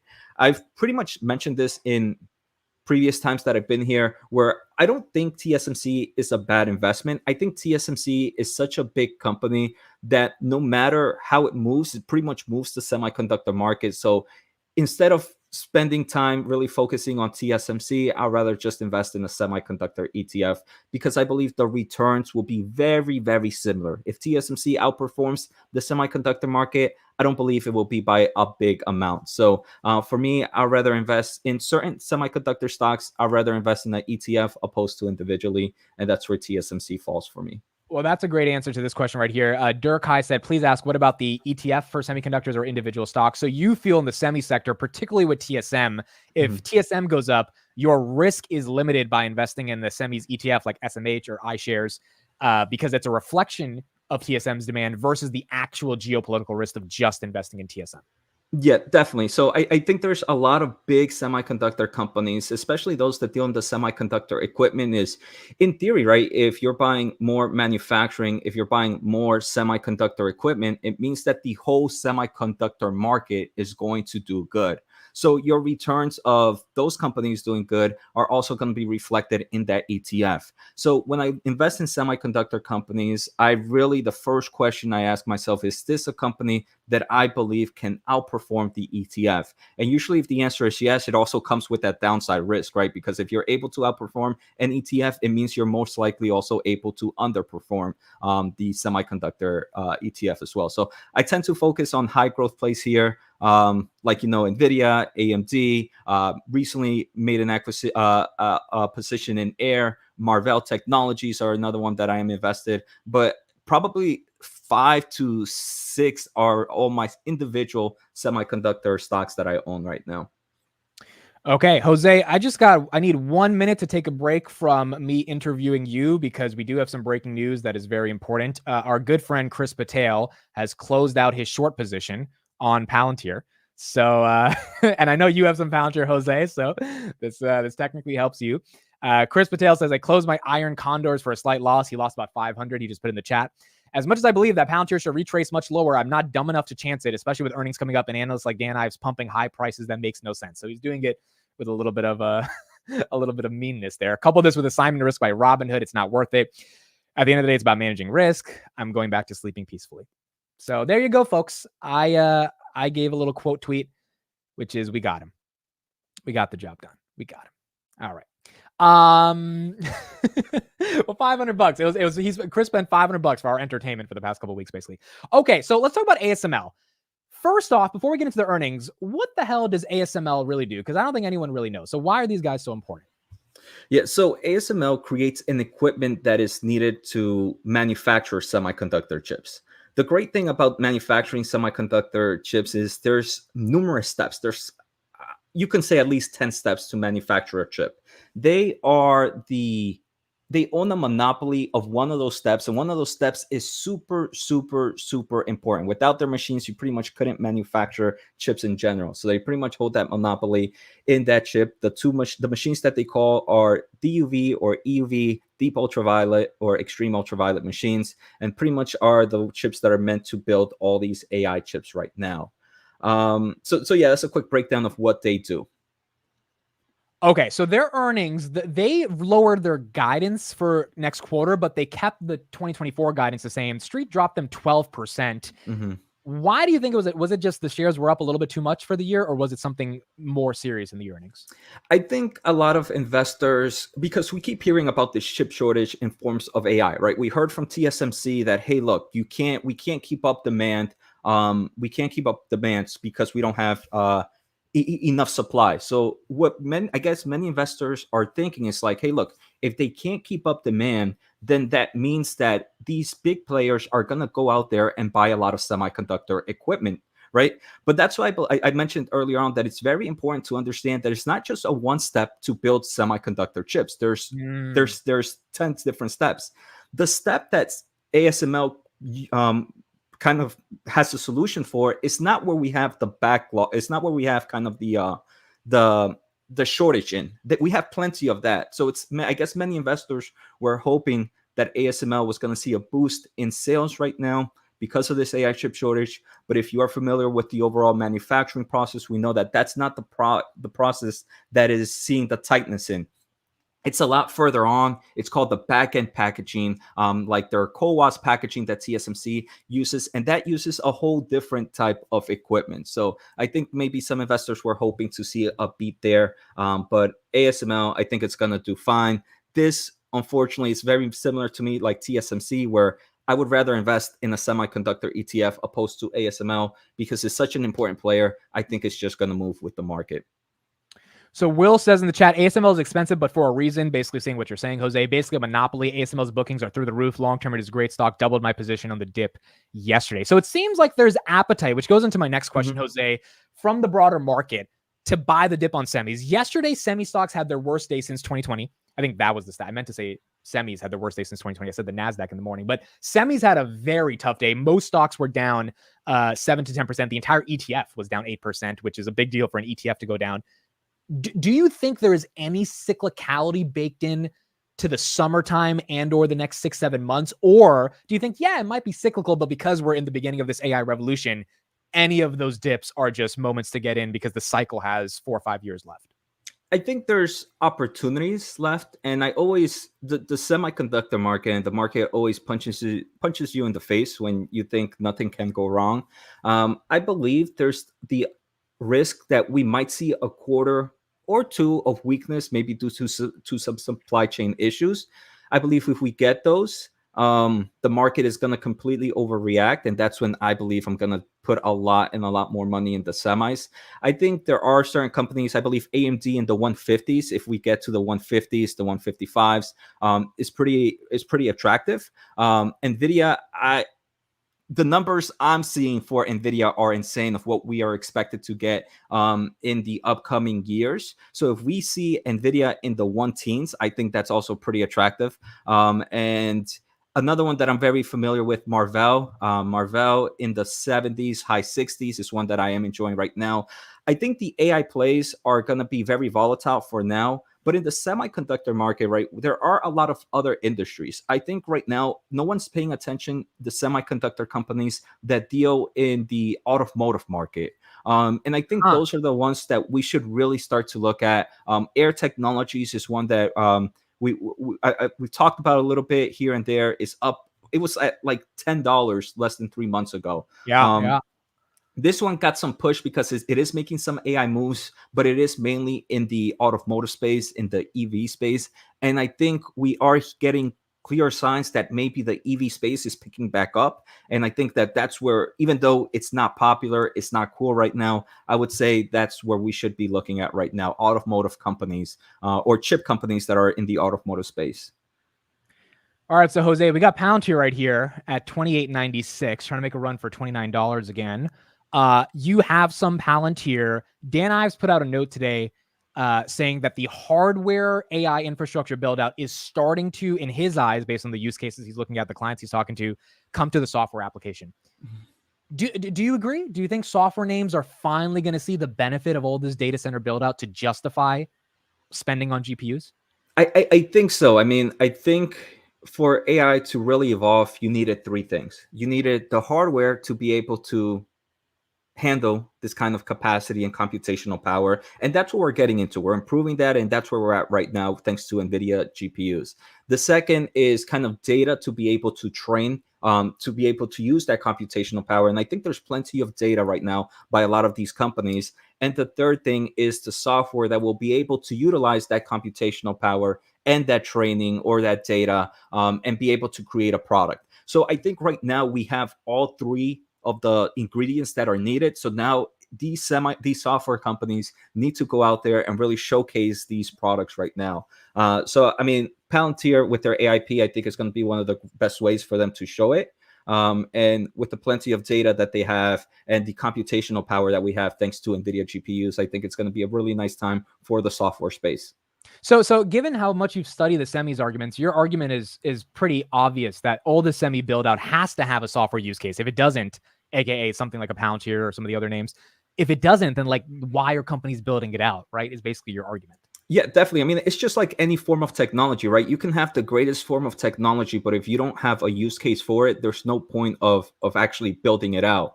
So it's like it's always the question if what should be built first, the hardware or the demand for that solution. And I think right now we're in that point where we have the demand for it and we have the technology that can kind of evolve with it as well.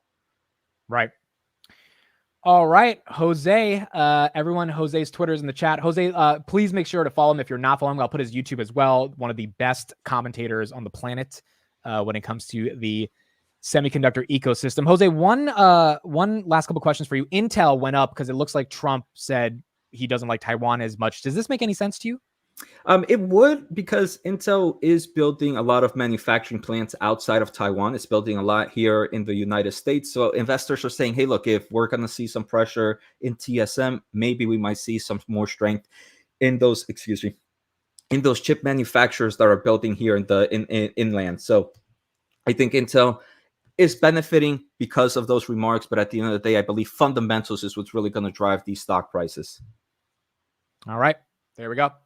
Thank you, Jose, for joining. Again, Jose's YouTube, guys, if you're a fan of the channel, if you're subscribed to this channel, please make sure you subscribe to Jose because, he's got his own part of YouTube that he's dominating when it comes to semis. But I know a lot of people here care about semis. So if you care about semis, Jose's YouTube is in the chat. Thank you, Jose. Appreciate it. Yep. We'll see you on in a couple weeks. Bye-bye. All right, folks, we got Palantir at $28.98. I just bought the one share. It is done, executed at $28.96. There you go. The share has been bought. Let's see if we can break 29. I haven't looked at the resistance at 29, but I would imagine we're close. Okay, at 29, there's 111,000 shares. So we're going to really need that one share to do its job, dude. We're going to damn, dude, that's a lot of shares. Dude, if we break through 29, call me crazy, but I think we're flying to 29.30. Because if we can get over that hump, then Like, it's just where I don't think there's not that much resistance after that. Then it's just clear skies. So my one share is really going to have to help with the other 110,099 other shares that are going to be needed for 29. But let's see. The momentum's got to be there. But if the momentum's there, maybe we can get some damage done. SoFi, $7.99 on SoFi. Let me check SoFi real quick. Oh, there you go. There's $8. There you go. At $8, there's 80,000 shares right now being sold. People are buying those 80,000 shares right now in SoFi. Wow, folks.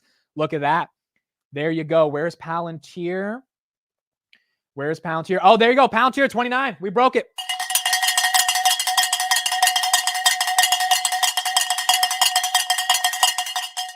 Not only did we break it, we kind of smashed through it. Now we got to hold on. Yeah, those 111,000 shares, that's gone. It's gone.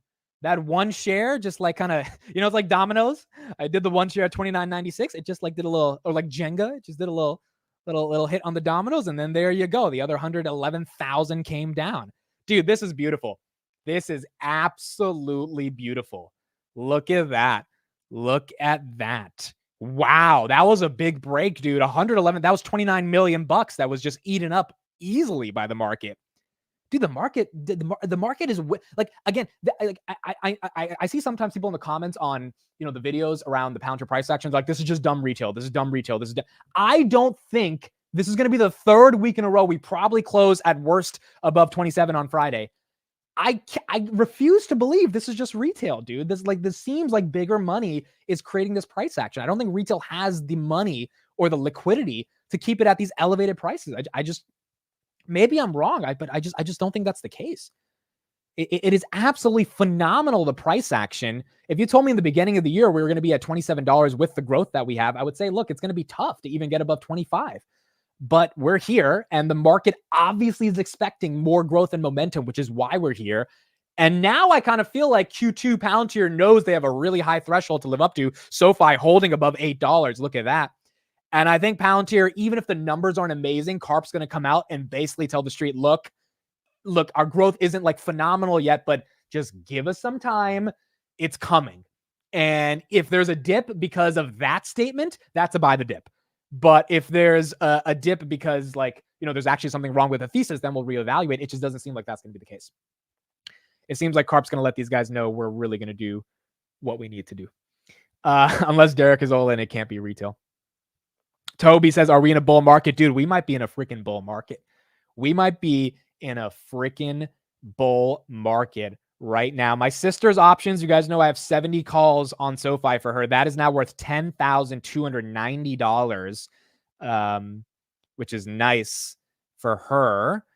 $10,290. Last week, it was worth $4,300. So we're talking about a nice gain. And that's because these are $7 strikes. So we're obviously in the money now. Last week, we're actually out of the money at $6.15. So not bad. I mean, if this thing goes to $12, she makes like 25 grand on these options. So this is the first time I ever invested money for her. Like last year in May, when SoFi was $4 and I bought options, I didn't sell at the top, but I left hers. I sold half of hers and at the top, and we left the other half. So this is basically house money. I just said, yo, just give me 10 grand. I think SoFi will be $7 in a year. That's when SoFi was like $4.50. And I mean, realistically, yes, like SoFi should have been $7, but like for the past like 7 months, we're like, what the fuck is going on? Like, what's happening? But now we're getting back to normal, and we got rate cuts coming on the way, and so that should help momentum with SoFi. Oh, Jose, thank you. You didn't have to do this, man, but thank you for this. Jose just gifted 5 memberships for the channel. Thank you, Jose. You did not have to do that. Anyone can click on Jose's chat and claim your membership. It's a $5 a month membership. Thank you, Jose. Appreciate that. That means the world. Thank you so much. And again, guys, if you're not subscribed to Jose, I'm putting his YouTube in the chat one more time. I mean, he really has 46,000 subscribers. He understands the semi-market space. So if you're ever curious about that, please make sure to follow him there. Palantir showing some strength, man. 29.15 right now on the day. Again, that Dan Ives upgrade was a real big deal. And it does seem like the market is responding to that at 29.15. Let me look at the resistance at 30. How bad is 30? 30 is 33,000 shares. So a run to 30 is not crazy. I'm not going to get ahead of myself because psychologically it would be really tough. So like the streets really got to wake up for that. But it's not the same 111,000 wall. The real wall, which was 29, and as kind of we predicted, as soon as we break through that wall, we go flying, and that's what we're doing right now. We're flying above 29, and it makes sense because that was the wall that we had to get through. Okay, not bad at all for Palantir right here at 29.18 amid paying his sister's tuition. Dude, she still has I think she has 20 grand in student loans. She graduated in 2015. So yeah, this is going to help get rid of some of her student loans. But I'm just so happy she got into investing, dude. Like I told you guys, she put 30,000 into Robinhood, and she got that $300 1% match a month ago. And I've been managing her Robinhood really, she finally was like, okay, I don't need to have money in Bank of America, because all of her money was stuck in. I'm like, dude, it's time. This is we're in a high interest rate environment. You can collect 5%. Finally one day she came up to me and she's like, all right, let's do the transfer. And then since then she's transferred another 10 grand. So she's really getting into what it means to be an investor. Remember her Roth? We fucking dumped her Roth into Palantir at $21. So she has 650 shares in the Roth IRA that are up almost 45% at this point. Because, or 30%, whatever it is, she's up 6-7 grand because she finally decided investing makes sense and it matters. So there you go. Very important to see. And I think more and more people will probably get into this market as we get more of a bull run, as what happened in 2020. SoFi 805. So SoFi's holding above of 8, which is amazing. That's really good on SoFi. An $8 close would be absolutely phenomenal on SoFi. Bitcoin 64,671. If SoFi can close above 8 and then on earnings make its way to $9, which is, I mean, look, if you value it as a bank, it's a little bit overvalued because the tangible book value is trading at almost 2-3x price to book. But if you value it as a SaaS company, I mean, $9 is relatively cheap, right? It's just a tale of two stories, and the market is about stories. What story does it want on SoFi? What story does it want on SoFi? I still can't figure out how to join Amit's channel. I think to be a channel member, you literally, I don't even know how to be a channel member. There's a button at the top and it says join channel on my actual channel, not on the current screen you're on right now. And so that's where the channel membership thingy is. But okay, so that's what we have right here. Palantir 29.22. Do we touch 30 before tomorrow? Again, the order book flow is it's showing no resistance on my end. I don't know, other people can look at it on their other end, but it just doesn't look like there's a massive level of resistance from Robinhood that's showing. Robinhood, by the way, 24.43, not bad. Palantir 29.30. There we go. Yeah, dude. Again, it's there's nothing. There's 5,000 shares at 29.40. There's 1,500 shares at 29.80. If we get the volume, and there's not enough, if there's not people that are willing to part with their shares in the high 29s, I think we have a real shot to see 30s, dude. We have a real shot. Oh, also, this is hilarious, dude. Chris, yeah, we didn't get to really talk about Chris because we were with Jose. Let's pull up his tweet again. It's actually, Chris, it was a bad move shorting it, but it was a good move getting out of it today. I mean, shit, dude. That's you know what's funny about this? Chris called me when he put up the Iron Condor. So I was driving to the dollar store because I had to pick up a couple things. And Chris called me the day he put on this Iron Condor. This was probably 2 weeks ago. And he was like, so what you thinking about Palantir? Because, he calls me when he's curious about Palantir. I call him when I'm curious about macro and stuff. And he's like, oh, so he's like, well, what do you think? I was like, Chris, I think it's doing what we thought it was going to do for the past couple of years. It's in its moment. Maybe there's a little bit of a pullback, but I think it's in its moment, and they're executing 1,300 boot camps. They're doing their thing. I was just at AIPCon. I talked to the employees. These motherfuckers are more bullish than I've ever. Chris, they're winning. And he was like, nah, I don't think so. I'm shorting it. And I was like, you're not shorting. He's like, nope, but I'm doing this Iron Condor and I have this stupid range. And as long as it's behind this range, then Chris, and I was like, okay, bro, that's fine. And then Palantir just keeps gapping up, and he's like, you guys are retarded. I'm putting even more. I mean, this is his words. This is what he said. I'm adding more to my puts. And then today, I think this Dan Ives price target finally got him in his place, and he realized there's just no way you can fight against momentum. There's just no way. It's hard. It's hard, dude. It's hard to fight against momentum. It's hard to fight against the cult. And this is how it should be, by the way. It should be like that. There should be a cult that is so powerful around your favorite stock that it is hard to penetrate that through a short. And if there's a fundamental thesis, then it becomes very hard to take that bad boy down. Now, look, I'm not saying Palantir can't get a pullback from here. I know we're euphoric. It's a green day, and obviously things could get rough because, the macro could get shitty, all that stuff. But at the end of the day, like, the price action that I've seen with a close above 27 for 3 weeks in a row is just phenomenal given the growth we have, which the growth is subpar. So the market is willing to say we will pay more because we want the stock. And as a result of wanting the stock continues to get a little higher. GameStop's up a little bit. Palantir 29.38, GameStop 28.24, SoFi 802. Where's the hood? Meta 471, Robinhood 24.31, Bitcoin 64.573, and then Palantir 29.37. This is a new 52-week high, folks. Last 52-week high was 29.30, so it's a new 52-week high. Amid trading stocks and making money, shops at dollar store. This is the way, dude. The dollar store is cheap, bro. Like if you ever get those car fresheners, those like little trees, at the dollar store they're like $1. Ironically, for some reason at the dollar store, but at Walgreens they're like $3.55, and I'm like that hurts my heart, dude. Paying that much money for like a little tree to just have some scent in the car. By the way, I got my car washed yesterday. Oh my god, my car looks like it's brand new, dude. Sometimes you get a car wash. Do you guys think car washes have good margins? Because like, let's say I paid what, $14. Let's say they realistically do like 20 cars an hour.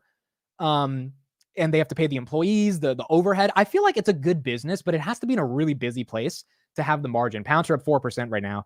Otherwise, I feel like the gross margins are closer to like 35%. But I got a car wash yesterday. It feels like it's brand new. Don't need to buy a new car. And we drive to the dollar store. There you go. New 52-week high. Correct. New 52 at 29.40. 29.40. Oh my God. Are we going to do it? Are we actually 29.41? Are we actually going to go for 30? Are we actually going to go for 30, bro? Holy crap. Holy crap. Yesterday I was cutting up some clips of Carp because I was cutting up some content. So I was listening back to the earnings call and from 2 quarters, from Q4 and Q1. And the reason I was cutting it up is because I was trying to find him when he talked about Germany. We didn't talk about the Germany. I'll do a daily Palantir episode in a couple hours talking about it, but Germany's back, folks. Germany's back. They're paying us 5 million euros for the state of Bavaria to use the police to use Palantir's platform in the state of Bavaria. I went in depth on it on Twitter yesterday. Again, I'll go more in depth on the daily Palantir episode today, but that matters. That really matters because it's everything Carp has said. It's been kind of prophetic, bro. He's constantly said we are ahead by 5 years. We are a company with a different culture. Germany's going to come crying back. And like, that's what's happening. That is quite literally what's happening right now. We are seeing massive momentum in the context of Palantir because Carp has been right. 29.45. Carp has been right. Here's one clip of Carp talking particularly about why LLMs are going to be commoditized and why they're the only company that can really make sense of them. And then we'll keep going from there. This is from the last earnings call. We're the only company in America. I believe we are the only company in America, the only really relevant market that will allow you to do useful things with large language models. Think about what he just said. I think we are the only company in America that will give you useful AI applications. I mean, what a bold fucking claim that you have to have some guts to just say that. And then if you execute against that, it's like, yeah, people are going to buy your stock. People are going to be excited to invest in your vision. And he gets people excited. He understands how to tell the broader story. And that is what's generating 68% growth in US comm. Again, with a nascent sales force, doing it in a way that is not kind of playbook specific, thin technology. It barely works. And you have a sales force, but with 10 years of IP that presupposed LLMs before LLMs existed. You see the same thing in the government. Sham and others will talk about it, but our mission footprint, whether it's in Ukraine, Israel, or in the United States government, is stunning. There is basically no conflict in the world that is not that where Western allies are involved and the battlefield's involved and the stakes are life and death, where Palantir is not the first call. Again, there is no conflict in the world where Palantir is not the first call. I mean, that matters. 29.47, trying to push 29.50. SoFi still retaining 8, which is very good. S&P is up now S&P's up, HIMS is down, Meta's up, Tesla's up, Big Tech is up, Robinhood 2433. Regionals are up. Where's small caps? Where are small caps? Small caps are up. Wow. Small caps up almost 1%. Nvidia is up 2.5. Okay, so we're seeing momentum everywhere now. We're not seeing any inverse relationships. We're seeing momentum everywhere. 29.50. 29.50, folks. By the way, guys, every cent that Palantir moves up, it is millions and millions and hundreds of millions of dollars in some cases for some of these firms that have massive positions. So this is a big deal. I mean, let's calculate Druckenmiller's position. He has 750,000 shares at $21.30. So he spent 15.9 million. Currently, his equity stake is worth 22.1 million. So he's up 7 million on just this Palantir trade in a month because he got in basically in May. So 2 months. There are other firms with hundreds of, Kathy has, I think 20 million shares. Like people are making a lot of money. 29.60. Oh, we're about to do 29.60. Every cent really matters. Every dollar really, really matters when a stock is moving up and also when a stock is obviously moving down. But this is a lot of momentum for the market. There you go. 29.6. 29.6. 29.6 right now. Where's 29.7? 29.6 has no resistance. 29.7 has 400 shares, dude. If the buyers come in, this thing's going to 30. If the buyers come in, I mean, we got to see if the volume right now is 15 million, which is I think 1/3 of the volume of the average volume. We need the buyers to come in, but there's not a wall. There's not like some scary wall stopping us at 30. There's just not. Thank God Chris closed the put a couple. Dude, Chris would not hear the end of it. He got the hell out this morning. He said, "Screw this, I'm done. I'm done, baby." Oh boy, oh boy, oh boy, oh boy. Some car washes have monthly memberships. Yeah, that makes sense. That actually makes a lot of sense. Woke up late today and just saw Palantir. Someone fill me in. Dan Ives upgraded us. Wow, we're making a run to 29.70, maybe 29.64. 29.68. All right. I'm ready to buy that share at 29.98. Let's buy another share. Let's do it. Let's fucking do it. What's word of the day? Let me check. What's word of the day? Word of the day is hobnob. Oh, I actually know this word. To associate on very friendly terms. I've heard this word before. Hobnob. Have you guys heard of it? I've heard of this word before. Chris and Palantir are not hobnobbing because Palantir is not being friendly to Chris, and that's why he had to get out of these puts. Chris is out of Celsius. Chris actually sold the Celsius top, to give him some credit. He sold Celsius at 99. He had a bunch of options, sold out of it at Celsius. Now his big bet is on Carnival Cruise, which today is up 1.28%.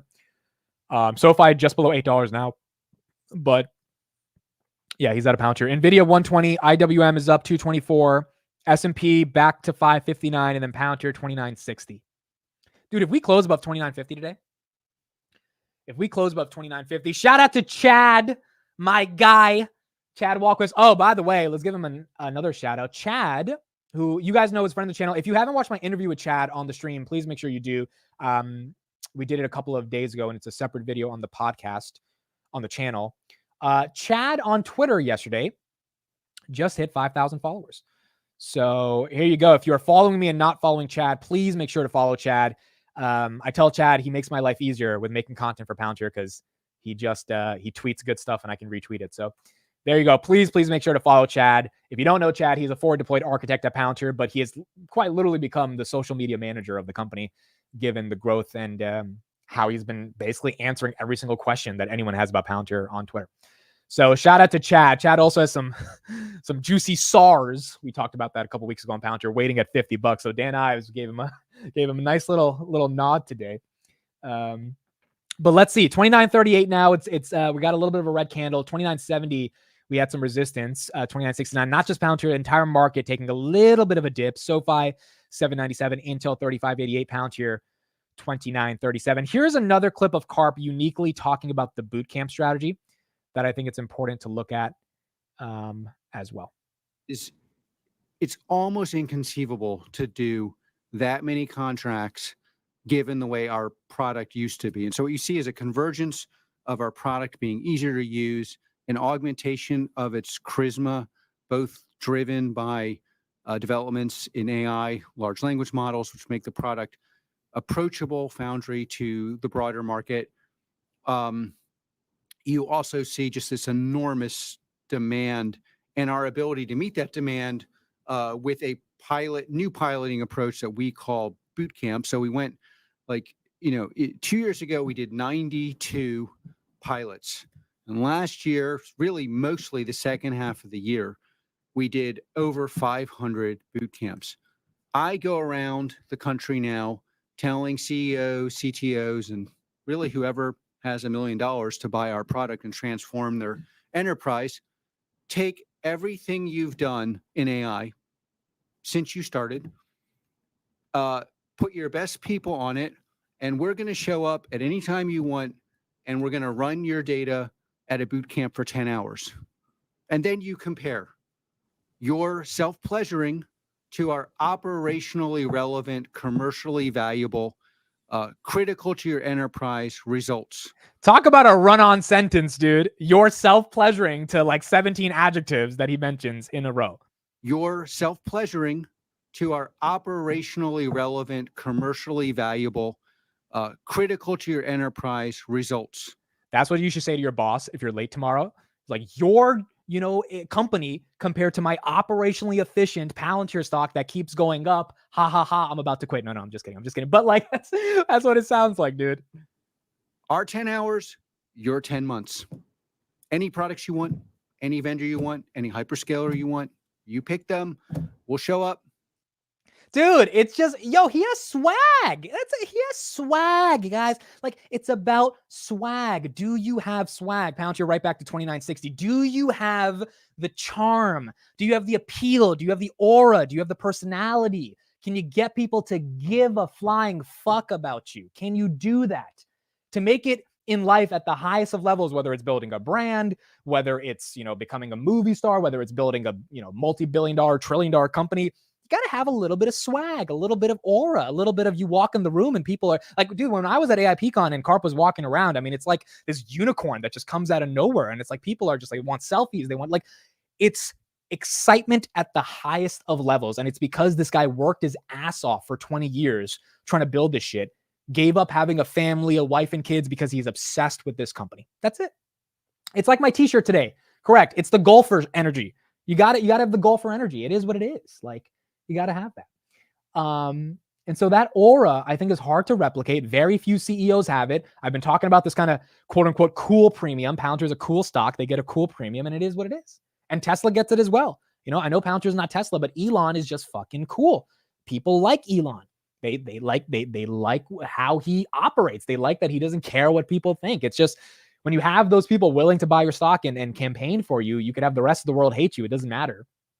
You're going to have more momentum. By the way, Elon said yesterday in a reply to someone who said Trump hates EVs. This is not going to be a good relationship. Elon said, no, it's going to work out fine.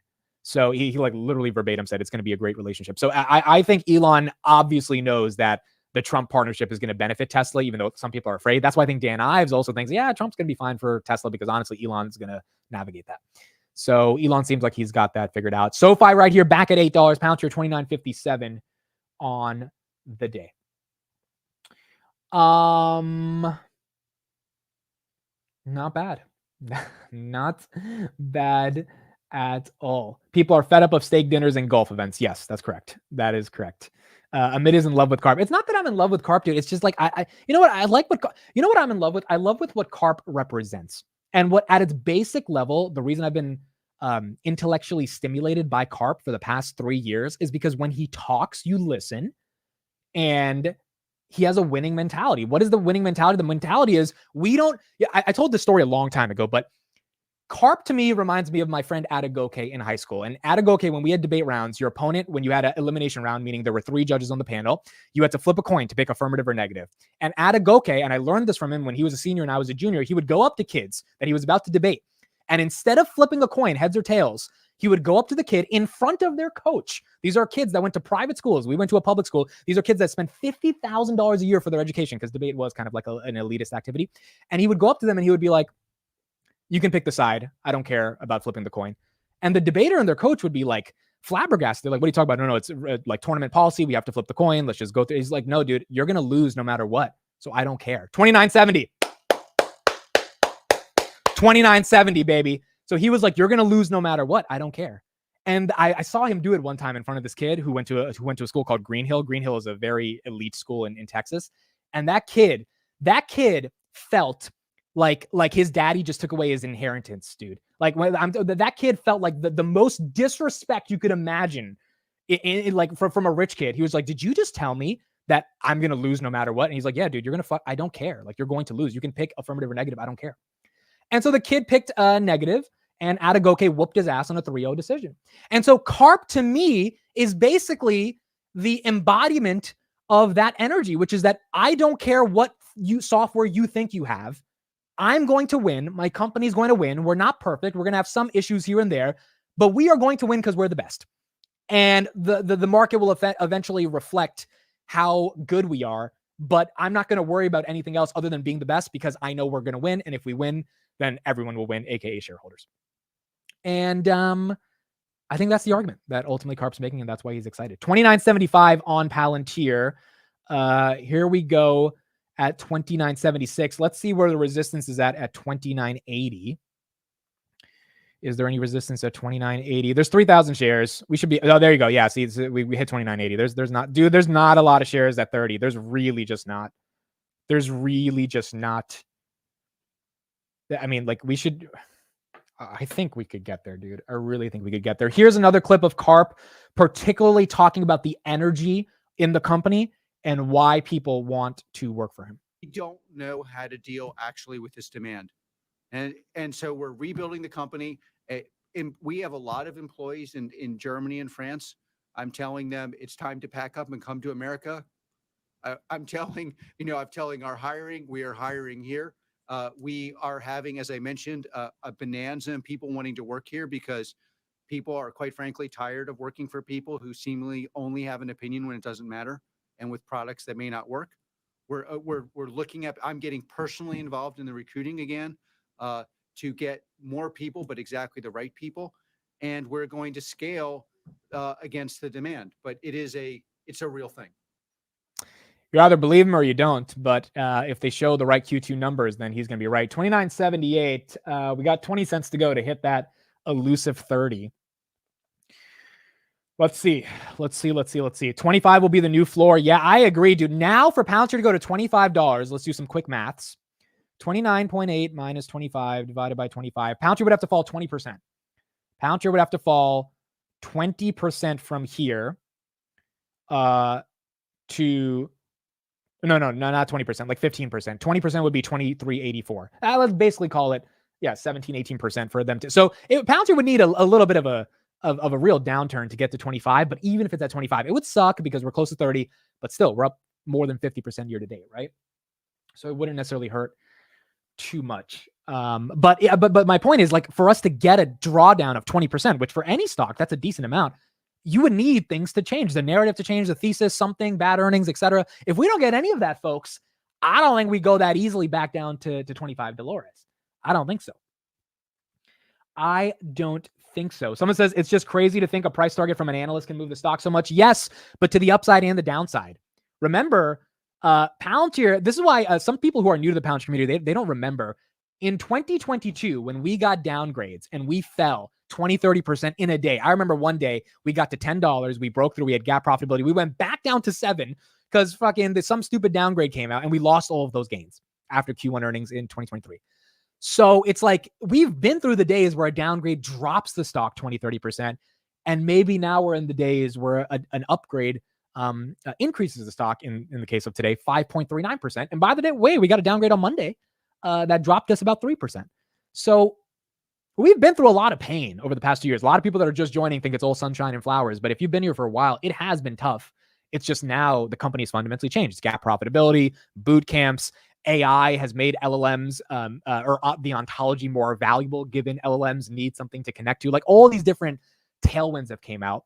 And again, I don't want to be super euphoric here. If we fall 20%, we are still up 50% for the year. So it's really not like we're in a bad situation. We would have to fall a good, 30 to 40, 45% to have some of the gains we have this year wiped out. And even if that's the case, we would still be up 20% for the year, which would not be bad, right? So I think we're in a decent position right now. We expect next earnings to be good. Look, so here's my thing about next earnings. I don't know if Q2 is the quarter where Palantir blows it out the water and says AI monetization is here. I just don't know. If you put a gun to my head, I would say probably not, because that tends to happen in Q4. They never really outshine in Q2.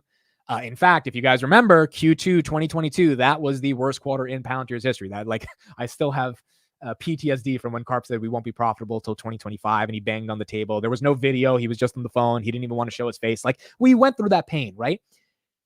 Historically, Q2 is not the best, so I don't expect it to be the best. But Dan Ives putting out this price target before Q2 kind of makes me think Dan Ives knows something about Q2, that in terms of AIP monetization, that's going to start. And, maybe he doesn't want to wait until after the quarter to put it out. He wants to be there before. So I don't know, but if I had to guess, I don't think it's a horrible quarter given the momentum we've seen so far. And we're still not in the S&P 500. December is the next day for S&P, but we're still not in the S&P 500 right now. Okay, let's look at a couple other stocks, then we'll go back to Palantir. Intel is up 3%. Nvidia is up 1%. IWM up 0.6. SoFi still holding 8, which is not bad. Meta 467. Robinhood 24.24. Not bad at all. Again, we'll watch the Vlad interview later at the end of the show, but Vlad is absolutely crushing it. 24.22. Vlad, another CEO, actually on that interview yesterday, you guys will see. But the lady was like, oh, when the GameStop stuff happened, what do you think you did bad? And he was like, you know what I actually think I did bad? He was like, my emotions don't go up or down if things are really good or really bad. So I think on all the public interviews I did in 2021, everyone was acting like I was just like a robot. But in reality, I was dying inside because obviously, bad shit was happening in the company. So he was like, I feel like if I expressed my emotions and showed a little bit more like remorse and like pain and stuff, people would have understood how serious the situation was. But I thought that was a gangster thing to say, dude. He was like, basically, I'm a rock. Nothing can fucking break me. And although the company was about to go bankrupt, on every interview, I acted like nothing bad was happening.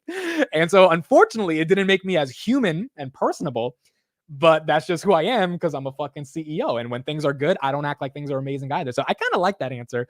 But it was a humble way to admit a weakness that he had during that time. 29.44 on Robinhood, SoFi 798, Nvidia 119.32 right now. Will says correction pre-earnings would be healthier than continued run up into earnings. What do you guys think?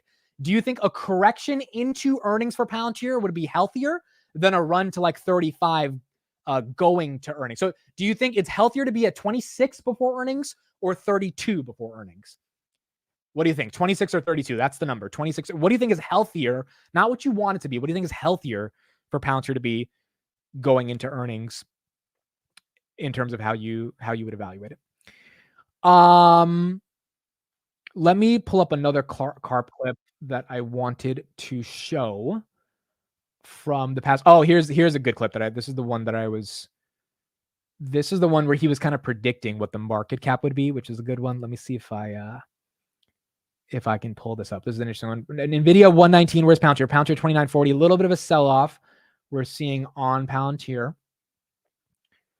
So this is the clip where he was at Davos and he was particularly talking about how big the company could be, and he kind of predicted it correctly in terms of the overall doubling of the market cap. Okay, so I have to go through my videos to find it. Oh, here it is. I think this is it. Is this it? Is this it? 1, 2. No, this is not it. Where's the clip? Okay, I have to find the clip. But the point is, he predicted 5 months ago Palantir would probably be close to $60 billion, from 30 to 60. And that's kind of what we're seeing right now. This was at the Axios Summit, if you guys remember that.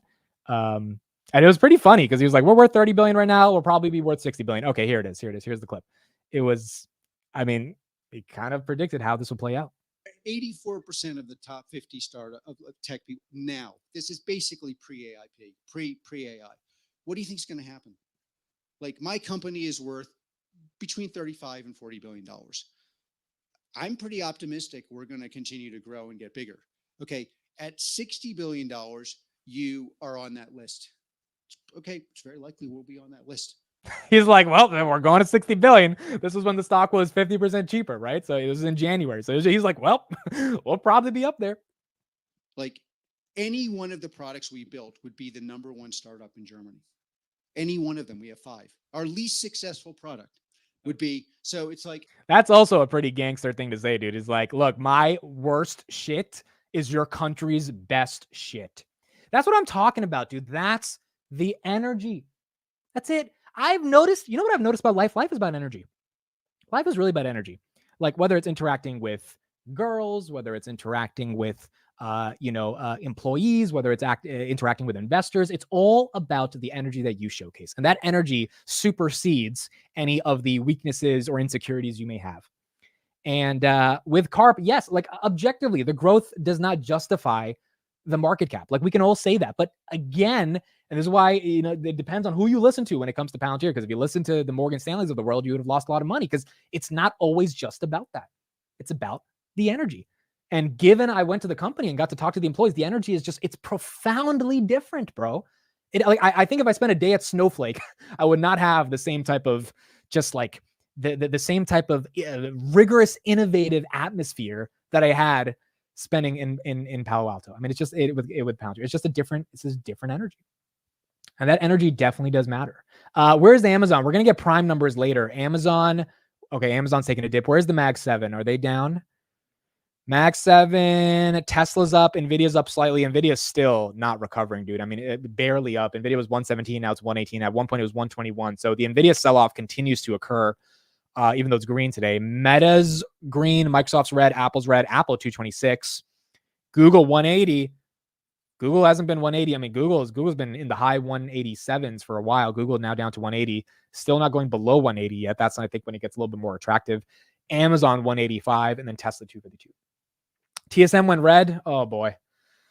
TSM went red. Well, it's not because of the earnings. It seems so. Again, if we see semis continue to have their second bad day, I just hope this thing goes up, IWM. Because it's very weird to see the semis go down. Like, where is the money rotating into?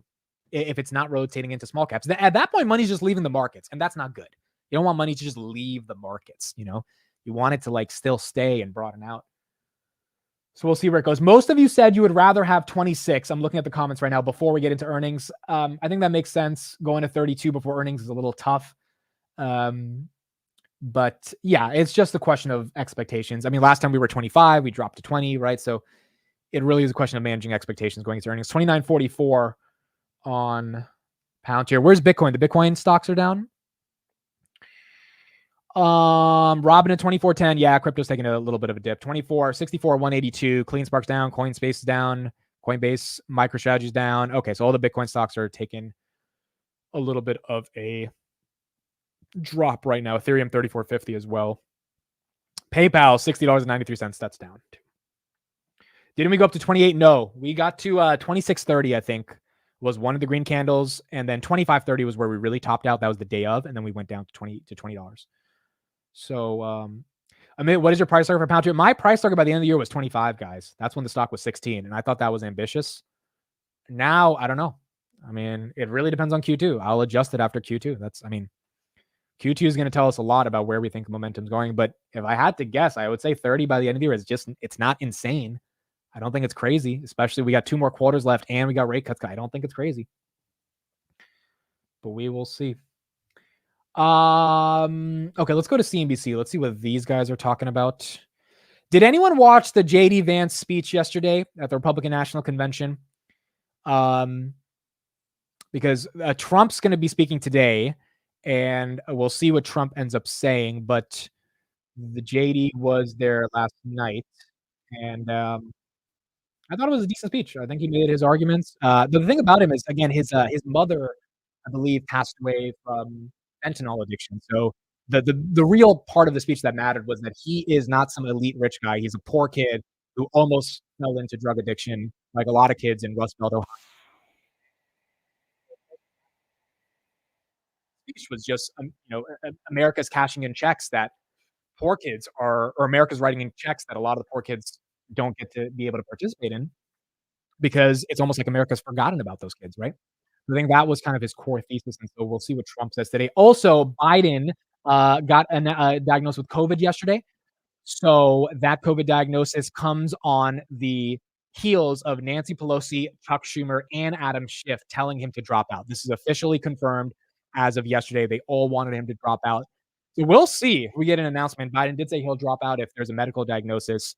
Maybe in the next 24 hours, things get interesting. What would be very interesting if Biden drops out right before Trump speaks tonight, because then you got Kamala taking away, if Kamala's the president or the nominee, you got her taking away the news cycle for Biden or for Trump. And so we'll see how that plays out tonight. But that will have an impact on the markets. Futures were green last night, by the way. Futures were green last night after the Nancy Pelosi news came out that she's telling Biden to drop out. So Axios reported that last night, and then futures went up. So it seems like futures liked that Biden was dropping out. Former House Speaker Nancy Pelosi has conveyed to President Biden his campaign the political peril the Democratic Party faces if he remains top of the ticket, and then futures go green. Not just by a little, they're up 0.2%, which is a lot for the futures. So we saw futures show some momentum there.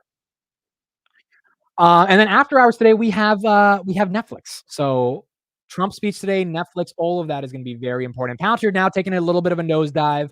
Nvidia is like 7 cents away from going red. So we're seeing the sort of midday sell-off at 10:40 or early morning sell-off, and we'll see in a couple hours if that becomes a broader dip.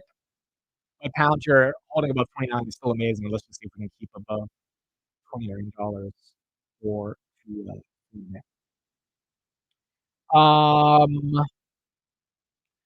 okay, cool. So let me pull this up. Let's take a look at this, and then we'll keep going. Oh, here we go. Yes, this is the one I want to see. All right, so let's listen to Gene Munster on tech, and then in about 10 minutes we'll listen to Vlad, and we'll finish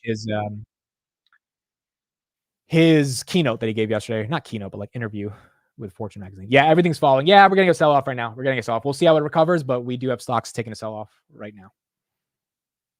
And last week, flaring again, the NASDAQ dropping more than 2.5% yesterday. Joining us right now, Gene Munster, Deepwater Asset Management Managing Partner. Just a correction, something worse, something more? How do you think about it? Andrew, I still think we're in the third inning of this AI boom, and just look for the recent piece of evidence, TSMC results this morning, revenue up 40% year over year, compared to up 17% in the March quarter, flat in the December 23 quarter. So the fundamentals look really good. I want to just quickly talk about this pullback. From its peak on July 10th, NASDAQ is down just about 4%. If we look back at the dot-com boom from, let's call it 94 through 99, that's 6 years, there were 11 times when the market traded down more than 10%, average of 14%, one time down 28% in 1998. It is normal when the market is so strong for investors to get near-term nervous about some events, yesterday being commentary from Trump and Biden around regulation and treatment of Taiwan. But at the end of the day, the fundamentals are going to power AI. They're much more powerful than politics, and I'm still very bullish that we're in a 3 to 5 year bull market. And is that still a chip story to you, or do you think there's a software side to it too? Software side is predominantly going to play out, I think, in the private companies. The companies obviously like OpenAI, XAI. We're investors in a company called Invisible, which does model training. These companies are growing hundreds of % per year. The AI theme will eventually pull up software, but I think the darlings of AI software are in the private space. Good news for public investors, they will likely IPO in the next 2 to 3 years. So I think they'll get a shot at that apple. IPO not bought, by the way, because the other big question, of course, is whether if Trump wins, you think the regulatory environment allows for some very, very big deals. I was just tuned into your earlier segment. Yes, I think that it's getting to be progressively difficult for these big tech companies to buy. That's why Google is one of our holdings in our Titan portfolio, best position relative to AI. So Gene Munster with the same thoughts that Dan Ive had yesterday on the dip or this morning, which is that the tech bull cycle is still starting. 29.20. So we got to 29.06 on Palantir. Then we got a green candle right there at 29.20. Markets are selling off, but they're not like going deep red. They're selling off. People are stepping in and buying a little bit of the dip. I will be curious how the semis trade for the second day in the row. Everything is down, as you can see on the left-hand side of my screen. Broadcom's a little green. On is green. Intel's green. Intel, those Trump comments really helping Intel. Everything else is red. SMCI, wow, below 800. SMCI was almost 1,000 last week. AMD is down 2%. Nvidia is now down officially. I think down more than it was yesterday at 117.76. ARM is down 4%. Marvell's down 1%. TSM's down 2%. Qualcomm's down 1%. So the semis are entering their second day. We'll see how it plays out of a red cycle. Amazon just came out and they said their Prime Day 2024 event was their biggest shopping event ever, with record sales and more items sold during the 2-day event than any previous Prime Day event. So that's good news for Amazon. We don't have the exact numbers, but we do have the numbers that it was their best day ever. But market right now not really caring about that because Amazon is red, down 1.7% on the day. Also, I think again, guys, I think this is healthy. Like we all know that we can't keep expecting massive green days, and the first basically 12 days of July were ridiculous in terms of how green things were. So I'm not saying we need a correction, but if we do get one to 5 to 6%, it's not insane. Like we all know it just doesn't keep going up forever. In fact, it probably would be healthy, but every day we see the demand come in to buy the dip. Palantir right here dipping below 29, and that demand ends up being substantial enough to say that no, it's time to get more exposure. S&P is now red. If we close red, it'll be the second red day in the row for the S&P. I don't know the exact stat on that, but I'm assuming in a long time. 555 on the S&P. We want to see IWM get that money, but IWM's not getting the money. Also, money market funds, we'll find out today if they have earnings or if they not earnings, if they decrease. Netflix has earnings. We'll see how Netflix does. Netflix right now is 645. So if Netflix holds up, that'll be a good start to big tech earnings. June says, I want the market to always go up. It's healthy, dude. I think it's not that crazy. As long as, the broader theme makes sense, that inflation's coming down, rate cuts are coming, growth is good. And this is what I think we care about on the show from a macroeconomic perspective. I mean, we're going to have to navigate this going into 2025. I think 2025, we're going to all have to make a very difficult decision, which is going to be how much exposure do we actually want to stocks? Because if we end the year right in 2024, which I think will be good, Dan Ives tells us, well, this thing has 3 years left. That doesn't mean those 3 years are going to be as up and to the right as 2024 and 2023 was. And 2023 really was the latter half of the year. So if you're sitting on real gains early in 2025, I think you got to ask yourself the question, man, does 5% or 4.5% or 3%, whatever it is on my cash sound horrible? Do I really want to get Nvidia at $190? Like at some point, the growth's probably slowing down, right? So I think 2025 and understanding the macro is going to be so incredibly important, because this year, understanding the macro has been pretty easy.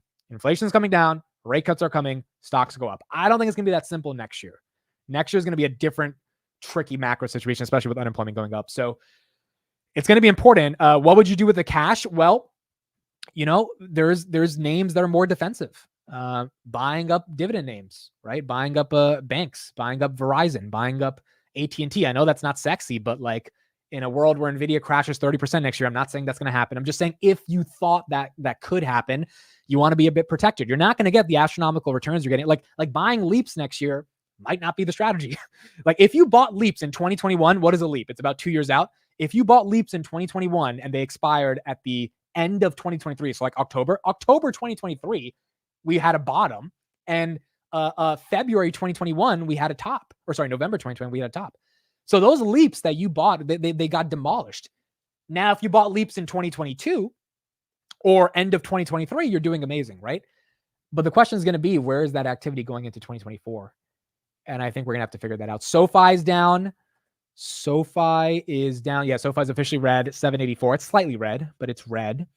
Energy might be the play next year. Yeah, this is what I'm saying. Like names, things that aren't as sexy as Amazon might be the play next year. And it really is going to, the macro is going to be so damn important, because protecting those gains that we have, if we end up getting them at the end of the year, I think it's going to be very important. And I think seriously, you're going to have to think about like, hey, do I trim some of this stuff? Even if I have a long-term horizon, do I think about this differently in terms of what I'm trying to do? Now, look, like your big names like Palantir, those to me, those are untouchable. Those stay where they are. If it draws down 40%, I'll buy more. I'll be happy. I don't care. But like if you're in a position in Nvidia where you have a $105 average, You don't have the sexiest average in the world, and Nvidia has a real chance if they show demand slowing down to take a mean correction. That's where you got to ask yourself, all right, if the stock's 180, do I given this business is technically cyclical, do I take some profits? And I think a lot of it is going to determine on the macro as well. Or I could be wrong and AI is going to go to the moon and tech is not stopping and any dip next year is a buy and 2025 is going to be like 1996 after 1995 and this shit's just going and S&P is going to 8,000. Like that's also an argument that could happen. But all of the data we will find out in in the beginning of 2025 in terms of how it plays out. But that it's just so important to keep an eye on the macro and see where things go. Let's get a small update on Netflix. We got Netflix earnings after the bell. I am very curious how they do. I think they're going to beat, but they're not going to give a subscriber number. So the street's going to have to evaluate them from a different lens. Here is what we can expect on Netflix. Report coming out tonight and excited to listen to the call for sure. All right, very excited to listen to the call. What are you looking for? I mean, subscriber growth, that's obviously one of the very important metrics when it comes to Netflix. Also, average revenue per users is another key one. Their password crackdown has helped that in previous quarters. You expecting to see similar help from that password crackdown this quarter? We do. We think there's going to be 4 accelerants to these numbers, sort of outpacing investors' expectations. And our view is they may do $1 billion this quarter, which would be the biggest quarter that they've seen in their history, which kind of translates to about $4.80 a share. There's 4 things, right? We're going to be looking for what Greg Peters has been really talking about on these calls, the CEO. They want better profit margin growth. Now, that's a different story, right? They're maturing as a business. They really don't want to talk about subscriber numbers so much. That's why they hit the stock last time. So better profit margins, number 1. Ad revenue, right, which is a relatively new thing for them. We think it increases more than expected. Mitigating password sharing. I know my kids hate it, but it's smart. It's definitely brought revenue up. And then, are they getting more subscriptions overseas, which has been a big growth story. So we think those 4 accelerates bring better numbers than investors expect. All right. Also, this stock on our CNBC Pro list of names that will likely move.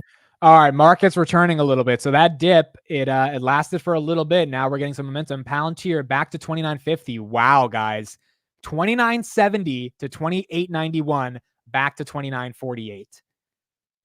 Pretty damn incredible. SoFi back to 7.92. We got Robinhood 24.04. Robinhood went to 23. Dude, you could have just got Robinhood for 23.70. Wow, look at this V shape, bro. Nvidia back to 119. This is kind of crazy, right? It's like for 3 minutes we were like, oh, I guess it's day 2 of the sell-off. It's like, nope. I mean, we're just right back. Like, dude, this is what I mean. The demand for this for dips is like it's there. People are taking their chip and they're taking a dip and they're getting in there. So we're seeing what we got. This is what happens in a bull market, correct? Amazon numbers are not out yet, but they did say it's their highest Prime Day numbers ever, but we don't have the actual numbers itself yet. Someone picked up some Robinhood on that dip. Not bad. The market is, on these dips, like it's there. There's people, the bid is there. People want more exposure to this market. Rocket Lab right here, 539, down 1%. Apparently there was some documentary that came out on Rocket Lab on HBO or Hulu or something. People are saying it's phenomenal. I haven't watched it, but it's definitely getting people excited about the company. So that is something that people should check out if they're interested about the story of Rocket Lab. Wow, pretty incredible, dude. Pretty incredible. The market just like keeps Nvidia now up 1%. Nvidia was at 117.58. Now it's at 119.41. It's like people are. This is why I mentioned selling puts at 118 for September yesterday. People are like, "How did you come to that strike and expiration?" I was like, "Well, if you think they're gonna have a good Q2 and you think the bottom right now is maybe 110, then being above 118 in the next 2 months is not insane." Along with the fact that if your break even on that is 107, which means the PE would get closer to 35, which is just stupid. If at 107 PE 35, people will probably step in if people are stepping in at a 48 PE. So that's how I came to that strike. And the premiums were high yesterday, so we'll see how it plays out. But right now, the market's stepping in to buy. TSM's green. There you go. TSM's green. Look at that. So TSM took a little fall, and then TSM went green. Well, it's slightly red, but it's back up to that 169 level. Tesla's up 2%. What has Elon been tweeting? Let's see what Elon's been tweeting. By the way, what did you guys have for breakfast? I haven't had breakfast. I had a latte, but did anyone have something good for breakfast? Who's a big breakfast eater here? Who's like a avocado toast and pancakes type of person? I've never been a big breakfast person, dude. I've never been a big breakfast person. Okay, Elon's tweeting about Gavin Newsom. That's fine. He doesn't like Gavin Newsom. Elon's tweeting about, oh, wow, look at these SpaceX spacesuits. SpaceX is designing spacesuits? What? I didn't know that. This looks like the people from Interstellar. This is dope. Okay, so you got him saying that. What is he replying to? We're going to stalk Elon right here. What is he replying to? Elon's replying to, he said, John Bolton is a belligerent idiot. Okay. Palantir, wow, 29.71. Back to 29.70 on Palantir. It looks like it wants 30, dude. That was a nice dip to 28.91, and we're right back. We are right back. We are right back. Okay, let's see what people say. Someone had Chinese food. Maybe get some Domino's. Yeah, we need to get some Domino's. Burrito. I eat 12 eggs in the morning.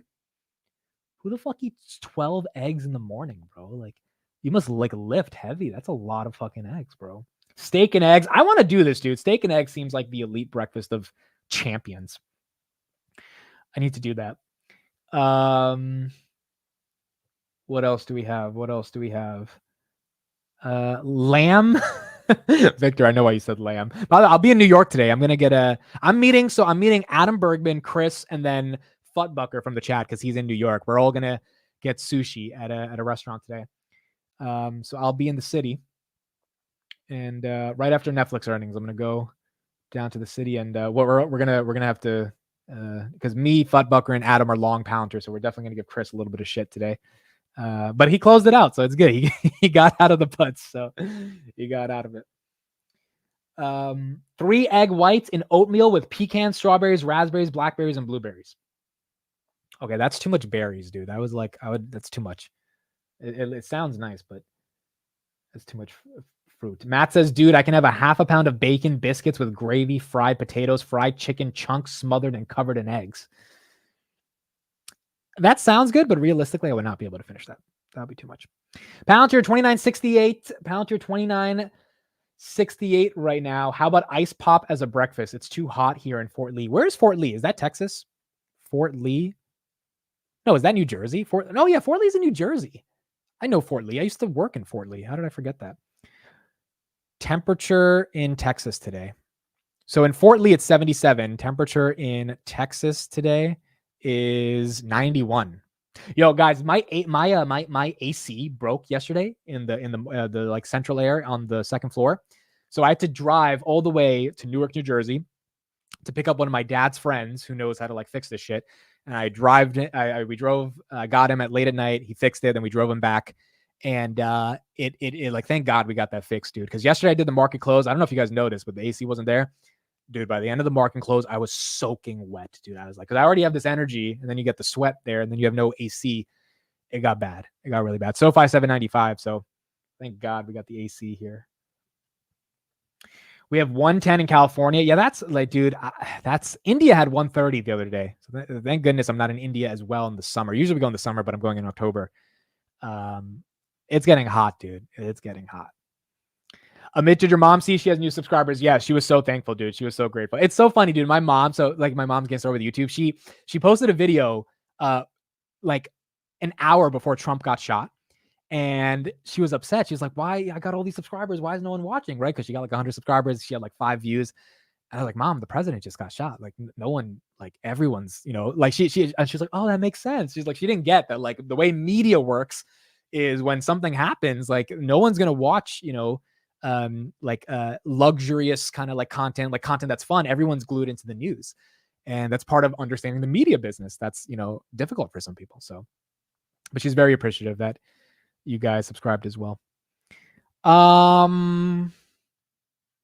Okay, let's see what we got on CNBC. Palantir fighting for that 29.80. It got there, but then it was not able to maintain it, trying to get right back. But the dip and the rebuy was pretty incredible For Palantir back up to 29.62. Small caps are selling off a little bit. Wow, they're flat. They're red. Small caps go red. So today, big tech gets the bounce as of now, and small tech continues to go red.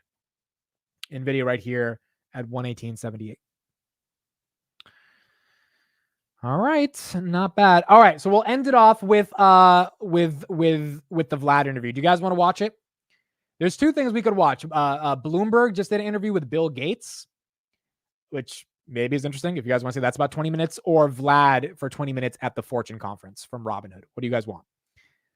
I think we could do Vlad. It's not like he said anything that new, but it was a good interview. Or we could see what Bill Gates has to say about, controlling the world or something. I don't know. We'll see. Let me know, Vlad or Bill Gates. What do you want? Vlad? Okay, more people are saying Vlad. I think more people are saying Vlad. I'll put the Bill Gates one in the chat if you guys want to watch it. He's talking a lot about climate change in that one, so maybe it's not that exciting about the markets, but it is about climate change. So this is the Bill Gates one in the chat. I'll put on the Vlad one. Okay, here we go. Let's take a look at that. So that's the end of the market open. If you guys don't want to watch this, you guys can get out of here. I'll see you guys at 3:45. Netflix earnings is on the docket today, so we'll see what happens with the Netflix. If they can crush as big tech gets some more momentum, then we probably, hopefully, see the beginning of a Q2 full earnings for big tech. All right, here's Vlad at the Fortune conference yesterday talking about Robinhood. One interesting stat, if you look at millennials, there's more millennials on Robinhood than Schwab, Fidelity, E-Trade, and Vanguard combined. And what we believe is over the next few decades, there's going to be a massive wealth transfer. It's starting to happen, but it's going to accelerate, of trillions of dollars, tens of trillions, from baby boomers to Gen X to millennials. And real quick, this is similar to Karp. He has a story. He's saying there's trillions of dollars that are going to transfer, and Robinhood could be the epicenter of that. Karp says there's trillions of dollars of AI. Palantir is going to be the center of that. They both have a story, and they're able to tell that story, and that story is ultimately what attracts investors. And I think Robinhood can be the largest beneficiary of that, and we're putting ourselves in a position to do that. All right, Vlad, thank you so much for joining us today. As Ali mentioned, 11 years at the helm of Robinhood, and so much has happened in that time. We were just lamenting that we're the geriatric millennials in the room. We actually are both DC area kids, graduated high school, I think, the same year, and yet you are running a giant company called Robinhood. In 2021, it was hard, really, really, really hard to be the CEO of your company. There was GameStop mania and Roaring Kitty mania. You had to raise $3 billion in 36 hours to meet trading demand. You had to freeze trading for a little bit. Customers were angry. You got interviewed by AOC. You got interviewed by Elon Musk. Movie was made. You were not portrayed great in the movie. So that's crazy to live through as a CEO. I just want to hear from your perspective, like, how hard was that period? Let's see.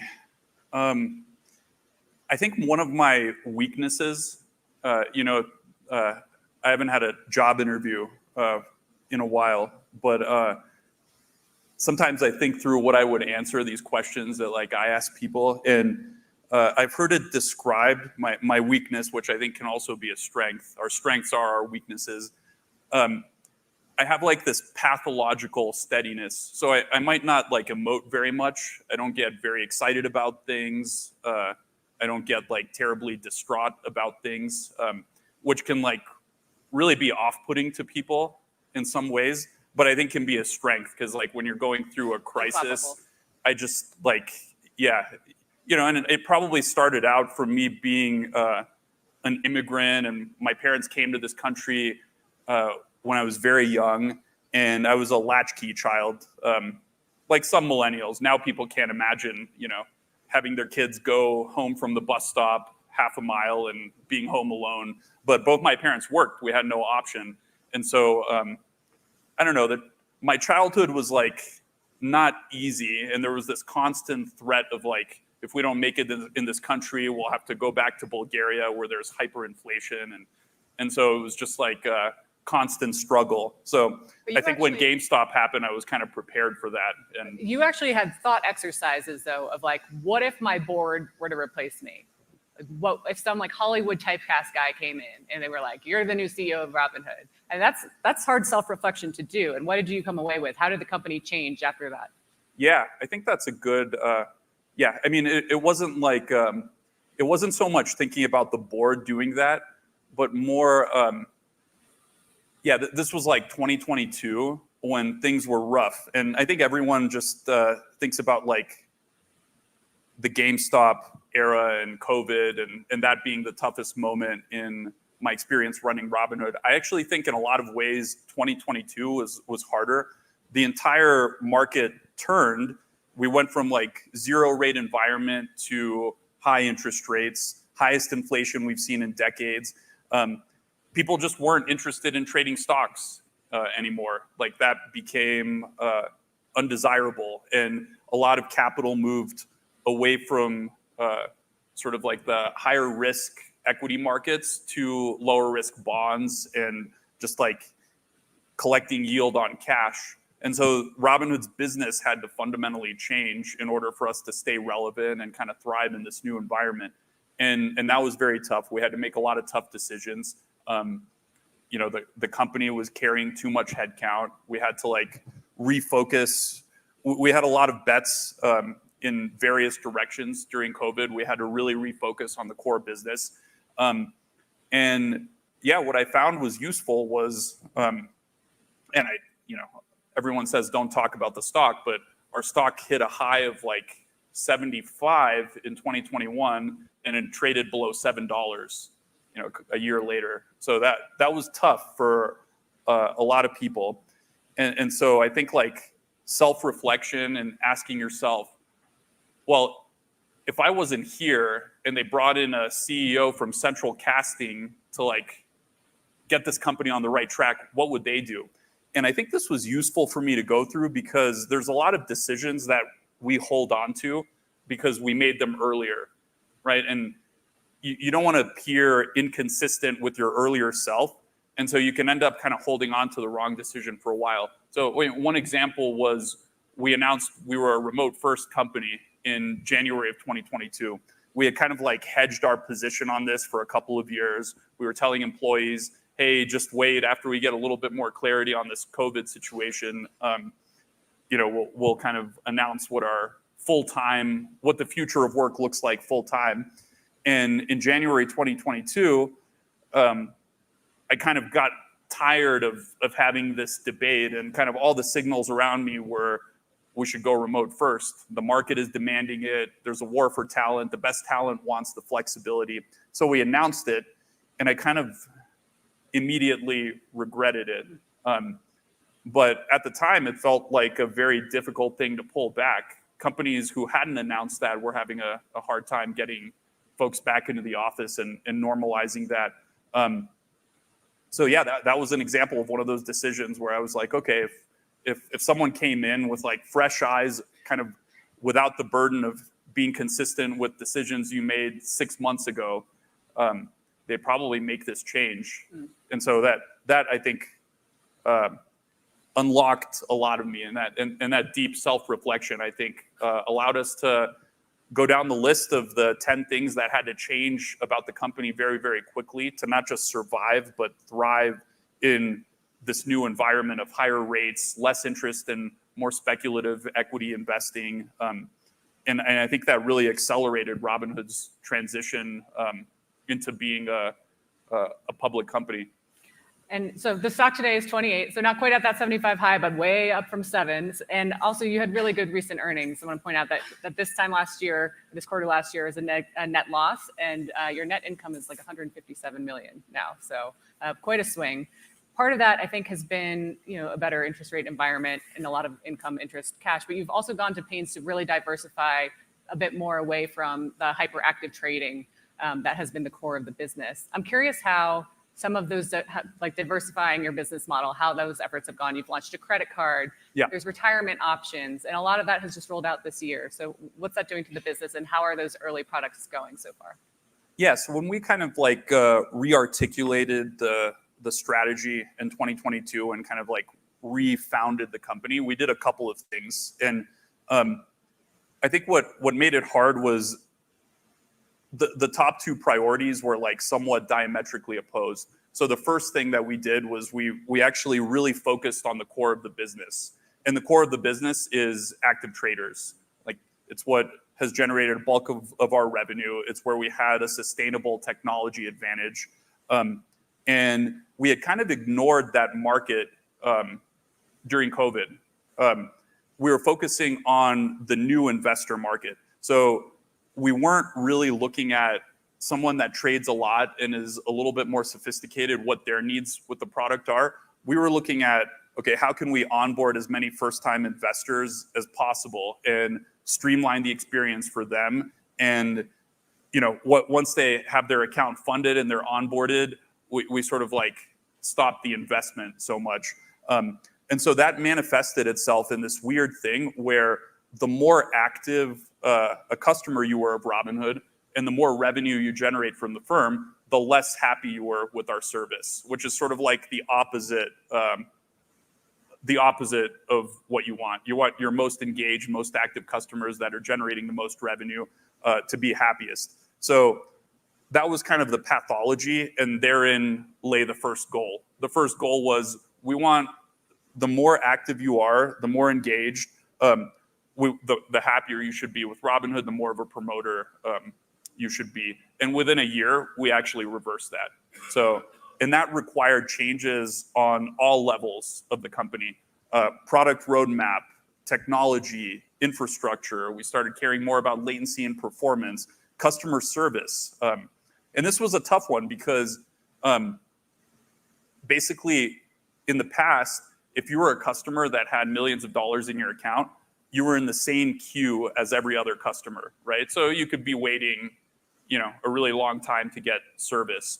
And we had to sort of like recalibrate our service model so that the customers that had the most money in their accounts, the customers that had the most sort of like specialized needs, they were actually getting the level of support that they needed. Basically, we needed to make sure that the people that were really profitable for us had more features, and that's where Robinhood Gold was born. And they've just done a lot to make that subscription really, really good for Gold members. And that was a tough one because a lot of people say, hey, Robinhood's mission is to give everyone equal access. So, if you're a Gold member, is it really fair to sort of like prioritize that person? And I mean, the obvious argument is we don't have a business unless our most active customers are really, really happy. That's sort of the foundation that drives everything. And so giving that all of the investment that it needs from all angles just was very important. So that was one thing. But simultaneously, we also didn't want to be an active trader business. We wanted to diversify the business. And also we saw an opportunity for us to do more than just help people with their discretionary trading. And that's where we launched the high yield product, where now you can get up to 5.5% interest on your cash. And that's, we announced a recent number where $20 billion had entered that product since it started. We launched our retirement product, which, in my opinion, just from the economics and the user experience, it's the leading retirement product. So you get a built-in match, which you had to have an employer-sponsored 401k to get in the past. And it's the first retirement product, to my knowledge, to win a design award. So it's just like applying the Robinhood recipe from active trading into more passive products. I think the credit card is just an extension of that too. We launched a credit card, 3% cash back on all categories. You can't get anything close to that unless you're a high net worth individual at like a Fidelity. And even then, they won't give you a solid Gold card. That's unique to us. But even with those efforts, the average account size is so you have. I think you get a lot of credit that you deserve for helping democratize finance and investing. Because if you look at the numbers, your average age is 34 versus 59 for a typical brokerage. 14 to 16% of your users are Black or Hispanic versus 4 to 8% is a typical. but the average account size has been stuck at like 5 to 7K for a couple of years now. So that kind of leads you to believe, like, are these users too young to really make a big business to grow into the leading person, the owner of all the wallets? How are you going to unstick that? And I'm also curious, like, you are probably the person you would love to have on Robinhood. How much of your accounts are in Robinhood themselves? Do you have more than that 5 to 7K? Personally, I do, yeah. But are we talking like is like 80%? Well, Like, I mean, what's the optimal and what's yours? Well, my situation is a little bit different because I can't really trade just because, yeah, it's unfortunate, but like at some point I stopped being able to use my product for equities. Of course, I can hold ETFs and crypto and things like that. But yeah, the lion's share of my worth is in Robinhood stock. That's like. But to my point is being that like people like there's a graduation risk, right? If you have a play account sort of that's Robinhood, you might be in like Chase or something that's more established. That's a legacy firm. So how do you get over that? Yeah, I mean, my aspiration over time is for people like me also to have all of their wealth in Robinhood, and that's sort of like the sort of like upper end of the market, right? The folks that are working with family offices and they have private wealth managers. I think to a large extent, that's what Robinhood Gold is. Like Robinhood Gold. That's your subscription product. Yeah, long-term aspiration is to replace your wealth manager so that, you know, anything that you can get as a high net worth individual from a wealth manager and a private banker can be accessible to anyone at a price point of around $5 a month. So that's the goal. We obviously didn't start there. We started sort of like mid-market, but we have been moving up. And for example, if you look at the credit card, it's a premium credit card. It's my primary credit card that I use for all of my spend. So I think over time, you'll start seeing you'll start seeing us moving more up market. And the average account size has been increasing. If you look at assets under custody and deposits onto the platform, that's been growing at 40% year over year, much higher than all of our peers. And granted, we're much smaller from an asset base, but I mean, one interesting stat: if you look at millennials, there's more millennials on Robinhood than Schwab, Fidelity, E-Trade, and Vanguard combined.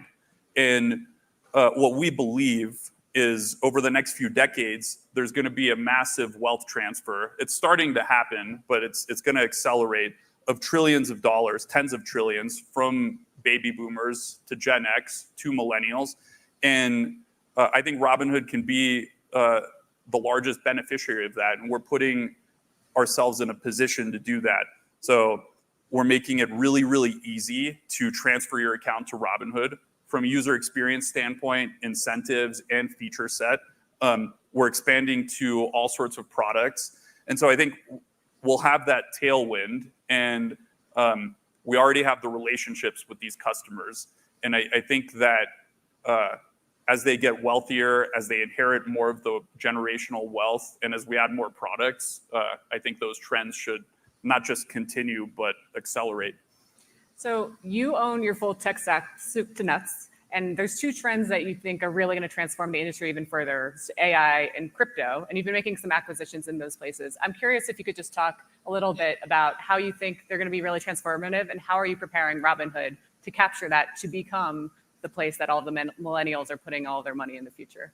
Yeah, I'll start with crypto.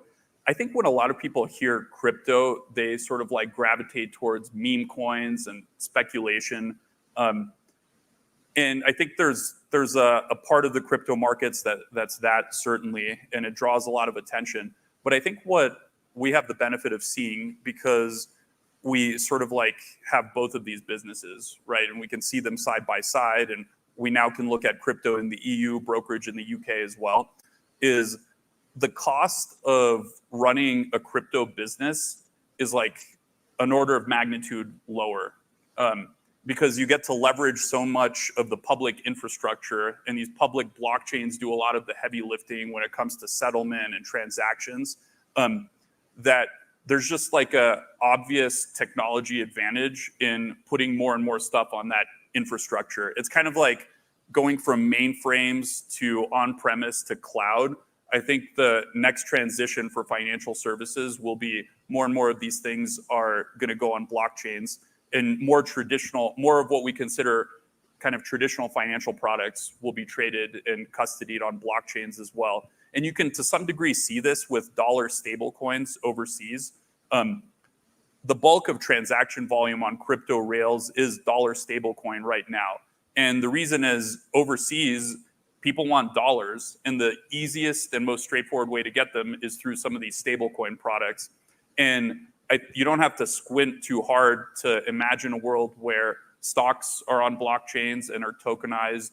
Other assets like fixed income are there as well. And there's like a view of crypto as a technology layer that's going to be really accelerated once people understand that there's just like a huge efficiency advantage. And so I think that's interesting. I think that'll become increasingly clear, and Robinhood can be a leader there. And then AI also has the potential to fundamentally change financial services. And This is where he talks about kind of where Robinhood's AI ambitions might be. I think what you're going to start to see in the near term is customer support, which is a gigantic and deep market, which is kind of one major way in which consumers engage with financial services providers. You're going to start to see that increasingly done by AI. And on the other side of the spectrum, you have private wealth managers. And I think in the future, private wealth manager, private banker, investment advisor, those will all be AI enabled. And I think that that's going to be a hugely transformative force, and it'll lead to more people being able to access these services that otherwise would be reserved for high net worth individuals. Awesome. Well, Vlad, we look forward to continuing on your journey and watching you in action. Thank you so much for being with us here at Brainstorm Tech. Thank you. Thanks for listening. So I think Robinhood's ambitions for AI are pretty ambitious in terms of what they're saying. We're seeing a little bit of a sell-off, guys. Again, Nvidia now new lows, 116, Bitcoin new lows. That's why Robinhood's selling off. Palantir back below 29. But overall, their ambitions for crypto and what they can do with blockchain, which is why they bought Bitstamp, along with how they think the financial services sector is going to be reimagined and transformed via AI, I think they've got a lot of ideas, and their go-to-market has been incredible. $20 billion market cap, $5 billion in cash. I just think if for the long term, and I'm getting excited to go more long Robinhood than just, invest in options for it. Like, I really do think it could be a cornerstone of a portfolio over the next decade. If you imagine they have 130 billion in assets, that gets to close to 500 billion by 2030, along with their growth. And they build out businesses that are not just cyclical, not just if the market goes up, they make money, but the gold subscription, the retirement accounts, all these different things, the AI-enabled robo-advisory subscriptions that they introduced to gold. There's so much they can do. And so I think Robinhood's going to have a good Q2 earnings. They'll do well. And crypto is a catalyst along with the broader market going into the end of the year. So that's what we got on Robinhood. We do have some breaking news around Biden. Also, we are seeing a little bit of a dip. Tesla being a champ right here, up 2%, while Nvidia falls and small caps fall. Nvidia now lower than it was yesterday. Top Democratic sources believe Biden is absolutely dropping out this weekend. So we got that right now. Top Democratic sources believe by this weekend that Joe Biden will have dropped out. I would imagine tonight would be the most strategic time to drop out before Trump speaks, because that steals some of the attention. But we'll see how that plays out either today or later this weekend, and if that ends up playing out. All right, cool. That's what we got. A little bit of a sell-off here. So we went down. We came right back up. Now we went right back down. Market in general taking some profits. We'll see how we trade closer to the end of the day. I'll be back at 3:45. Netflix will be on deck, and we'll see what happens with Netflix. They'll determine how tech earnings really start. 642 on Netflix, down about 0.8% of the day. And we'll see what happens from there. S&P 500 right now down about 0.5% at 554.20 right now. All right, cool. That's it for me. I'll be back at 3:45. Thank you all for joining, and I'll see you guys in a bit. Bye, everyone. Have a good one.